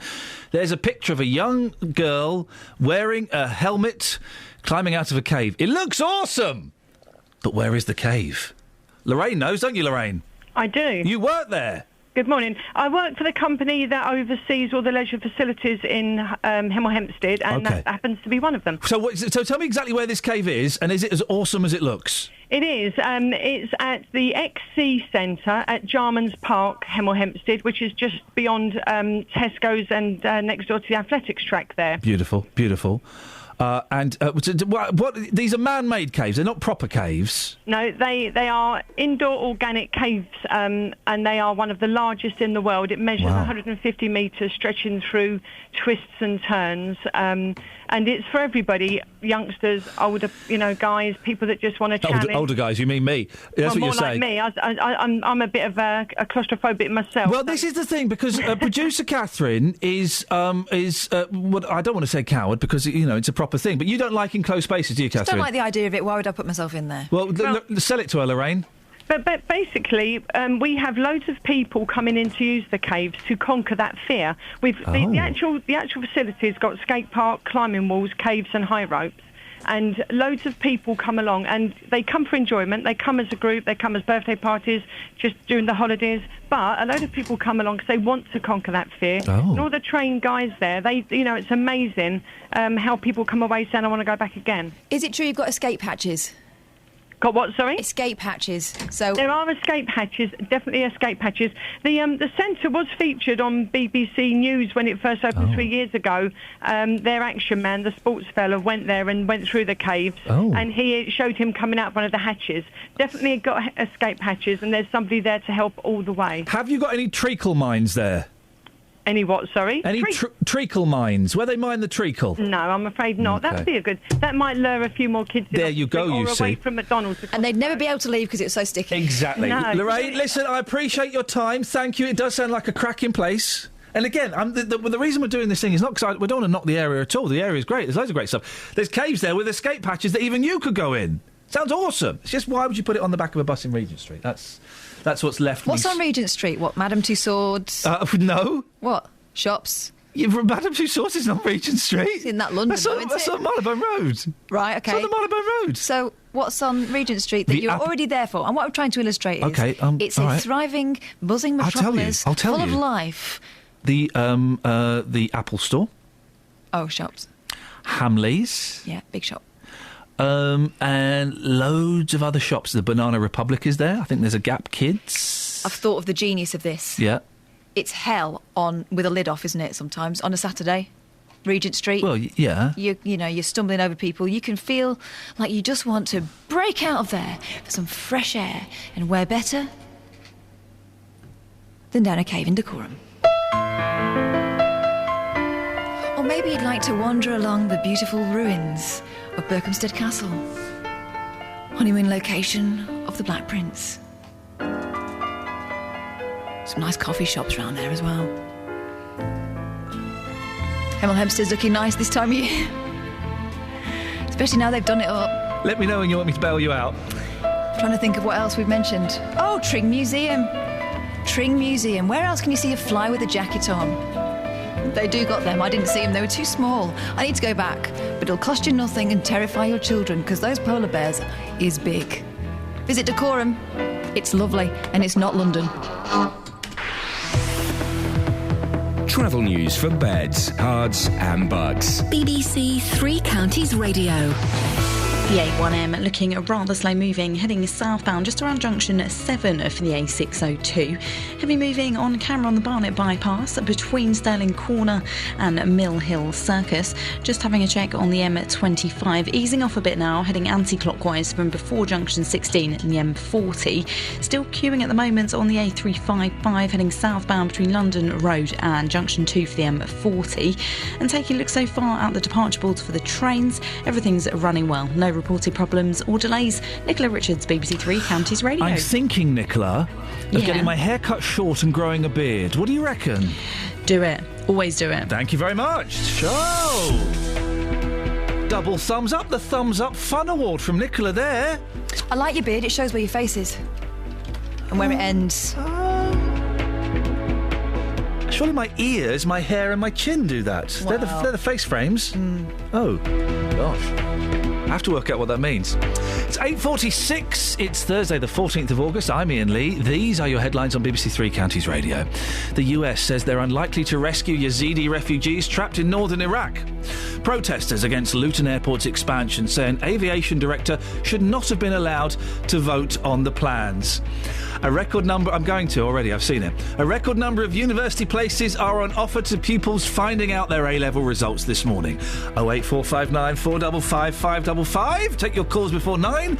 But right now, let's get the weather. Here's Johina. Beds, Hearts and Bucks weather. BBC Three Counties Radio. Thank you all. A very fine start to the day for many of us, but one or two showers around. Lots of sunny spells today, but some showers becoming more widespread and heavy this afternoon, perhaps even some hail and thunder. Temperatures look like they'll reach about 20 degrees Celsius. There's a bit of a southwesterly breeze as well today. Now, tonight, those showers do calm down. A few remain, though, and we should have some clear spells as well. Temperatures getting down to about 10 degrees Celsius in more rural parts, so quite a cool night altogether. And so a fresh start to tomorrow, but bright and largely dry at first. Come the afternoon, though, we start to see a few more showers. They could be heavy at times and continuing into the evening. Similar temperatures to today with highs of about 20 degrees. Saturday is looking fine and largely dry. Sunday, we've got a few showers around in the afternoon, but it's quite a windy day on Sunday. Monday and Tuesday looking largely dry, but quite cool and fresh days, but bright nonetheless. That's your latest forecast. Every weekday morning from 9, Jonathan Vernon Smith. Lots to discuss. Do you agree with her? Do you think she speaks a lot of sense? With the biggest questions. Should Muslim women be allowed to wear the veil in court? And is it fair to only give people this kind of benefit for 3 months? And the biggest opinions. I'd like to hear from you. I feel strongly because children should be taught in a structured way. You know, there's nothing better in life than real life experience. Don't be patronising. Excuse me, I'm talking, sorry. There's 2 words here, common sense. One of my pet hates, I feel really strongly about it. We're talking about that. I agree with you. The JVS Show, weekdays from 9 on BBC Three Counties Radio. Hey kids, I'm off next week. I'm having a little holiday. What? Kelly, we can hear you. I'll put you through now.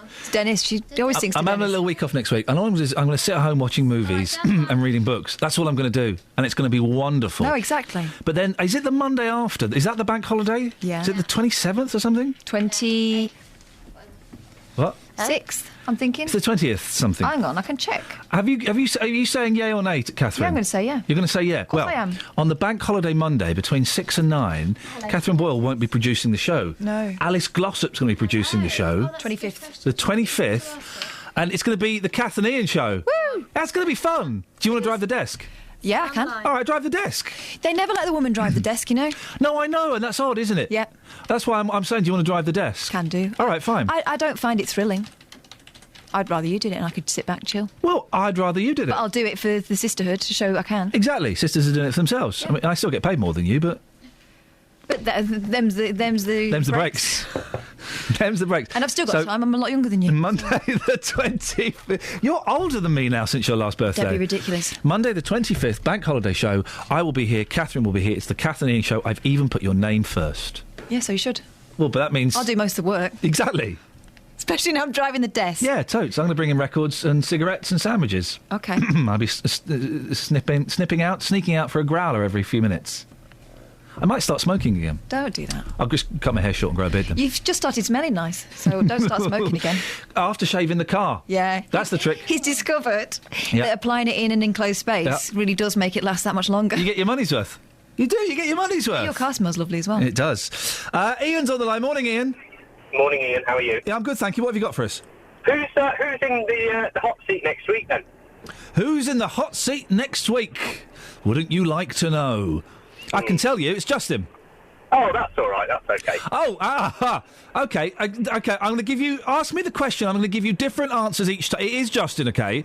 But I'm going to give you different answers each time, and I want your genuine reaction to them, okay? So ask me the question. All right. Who's in the hot seat next week, Ian? Justin Dealey. Excellent. Good news. Ask again. Who's in the hot seat next week, Ian? Catherine Boyle. Oh, no. Oh. What frequency's heart on? Oh, Ian. Oh, Ian. He pwned you. Yeah, and he thinks that doesn't hurt. Okay, ask me again. Okay, who's in the hot seat next week, Ian? James Whale. Oh, no, I don't like James Whale. He's as bad as that John Gaunt. Don't even drag me down there. That was a slightly stronger reaction, but still, flipping heck, that hurt. I think Ian's tongue... I think I could hear the sound of his tongue being placed in his cheek and then withdrawn from his cheek immediately after. Don't take it P. D-I-T-P. Okay, I'll try not to. D-I-S-C-O. I can't do the letters for that. D-I-I. S is troublesome. C-O. Oh. Do the D again. You skip the D. Do the D. Whoa! What is that? That's like a Chinese sign. Oh, I did it back to front. Yeah, that's better. Dennis is on the line. Morning, Dennis. Good morning, Ian. You right, fella? No, I'm all right. You're leaving us next week for the bit of luck, are you? Well, I'm having a week off. I'm having a little break, see. Why? Can't you live the life of Riley? Hang on a minute. Well, I've not had a holiday. My wife and kids are away for 3 weeks. I'm going to make use of the house. Oh, I see. Oh, and the cat's away. The mice will be running all over the shop. Oh, yeah. That's one of my favourite quotes from a Laurel and Hardy film. I've got to say, I've been saying that for 20 years, and no one has ever gone, where's that from? It's from a Laurel and Hardy film.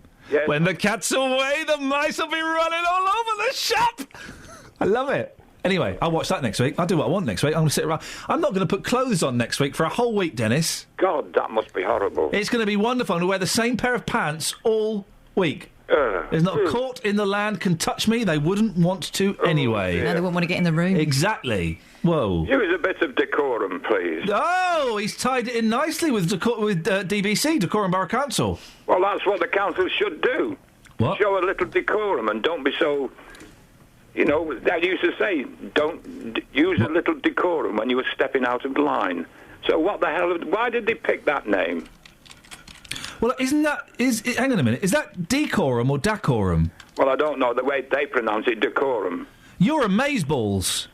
So it's just one of those things. However, what I rang you about... You're amazeballs. Am I? That's a new word in the English language. I heard it in America. Wow, really? I heard it in America. It's spreading. Gosh. Is that from Towie or something? I think it was. Oh, man. Well, they haven't spoken English for years. Hey, can I just say, we had the Dad Pop's name's escaped me, David Bikini. Yes. On the show. He's now up to, he had 121 likers on Dad Pop, this is his website, before the show. He's now up to, let's see, 134. And he's just written a little post. Can I read a bit of it? Once more, I've been contacted by 3 Counties Radio regarding our problem with parked cars. And once again, they have given me the incentive to keep Dad Pop going. Yes! Isn't that nice? He writes a bit more, and then he ends it with, join us and feel the difference. Good for you, David. Well, I'm glad we've given him a metaphorical K-U-T-B. Kick up the backside. Or a nice little boost, whichever one you'd like to take. NLAB. NLB. It's hard doing that. I wish I could do it quicker. I'm trying to train myself to do it quicker, Dennis. Are you? Yeah. What, to park your car, you mean? No. I-W-T-I-Q. I-W-T-I-Q. I want to do it quicker. I missed out a D. It's not quicker though, is it? Because then you've got to explain it afterwards. Oh, right. I didn't want to do it. I tried to drag it out as long as possible. Steady. What did you call in about, D? I originally wanted to White know... D, isn't it? It's White D. Right, OK. Yes. I wanted to know what the difference was with children who are getting their results from what we used to do with the 11 plus. I mean, we used to get results for 11 plus, which decided whether you're going to be academic or thrown out on the scrap. Yeah, I did the 11 plus. Yeah, so did I. Yeah, so did I. And so I say, what was the difference? Because if we got that at 11. We were separated at 11 from those who were going to be academic. You went to grammar or comprehensive? And I went to... Well, you went to partial or violent? Yes, well, I know I passed. That was the delineation. It was partial violent, was it? That's right. Well, I went to technical college afterwards. I took the 11 plus, but it wasn't what I wanted. I wanted to be an engineer, so I went to and took a trade. Took a 7-year apprenticeship. I feel like I'm living that 7 years in real time, Dan. I know. And from that is where I've grown to be an engineer at British Aerospace and so on. And I've had a good life. You know, I didn't need to go to university. Well, this JVS is going to be talking about whether it's worth going to university or getting a job. I think things have changed. Well, I mean, I went to university, man alive, 22 years ago. You weren't even born then, Kelly. They even have universities then. Well, it was just the year after the polytechnics had turned into universities. I can't believe teachers would be old enough to have taught you then. I know, exactly. There wasn't that much to learn back then. So much has happened. We didn't have... we didn't... Get this right. University didn't have mobile phones. They weren't around. Didn't have the internet. There was sort of a... We had to queue up in the computer room. We had to write our names down in the computer room. We didn't have emails. Didn't have an email address. We had to queue up we had to write our names in the computer room and book an hour-long slot. My essays, I only did 6 essays. My essays were handwritten, guys. Handwritten. I had an electric typewriter. Wowzers. So I didn't have to go to the computer room, which is where everyone else printed stuff out. There wasn't the internet. No, we didn't have the internet. It was purely emails. We didn't have a quill, if that's what you're miming there, Kelly. Did you have the quill? I didn't have I'll give you the quill in a minute. The abacus. What's that thing? Yes, an abacus. Thanks. That. Dennis, she's taking the mick out of us. No, she's not. She's not. I mean, my mobile phone was 2 cocoa tins, a long piece of string. Beautiful. When I went to school. Dennis, thank you. Mine was baked beans tins with a bit of string. There's the tautness of the string. Did you never used to have that as a kid? Probably not. You get 2 tins, you get some string, you tie it between the 2, and you could talk down it, and you'd be heard by the other person. The vibration of the sound. In a very, very tiny tinny. Oh, it was rubbish. The kids not do that anymore. I'm going to do that with my kids. I'm totally going to do that with my kids. Of course, I'm going to do that. Good. Once again, the show peters out in the last couple of minutes. My friend Neil sent me a message. Oh, yeah, go on. How's Neil doing? Is he all right? Yeah, well, he was wondering about you, actually. Oh, he says... I'm all right. When I went to see Brian Wilson do Pet Sounds at the Royal Festival Hall in 2003... Oh, yeah. Iain Lee was there. Yeah, I was there. I remember, but does he remember me? Did he speak to me? No.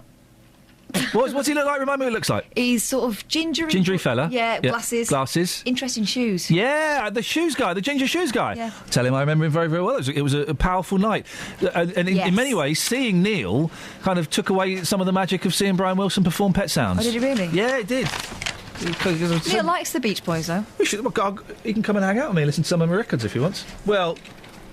Shall I send it? No, I was just saying it on the radio so that people like me. Oh, OK. So I don't really... No. Yeah, thanks very much indeed.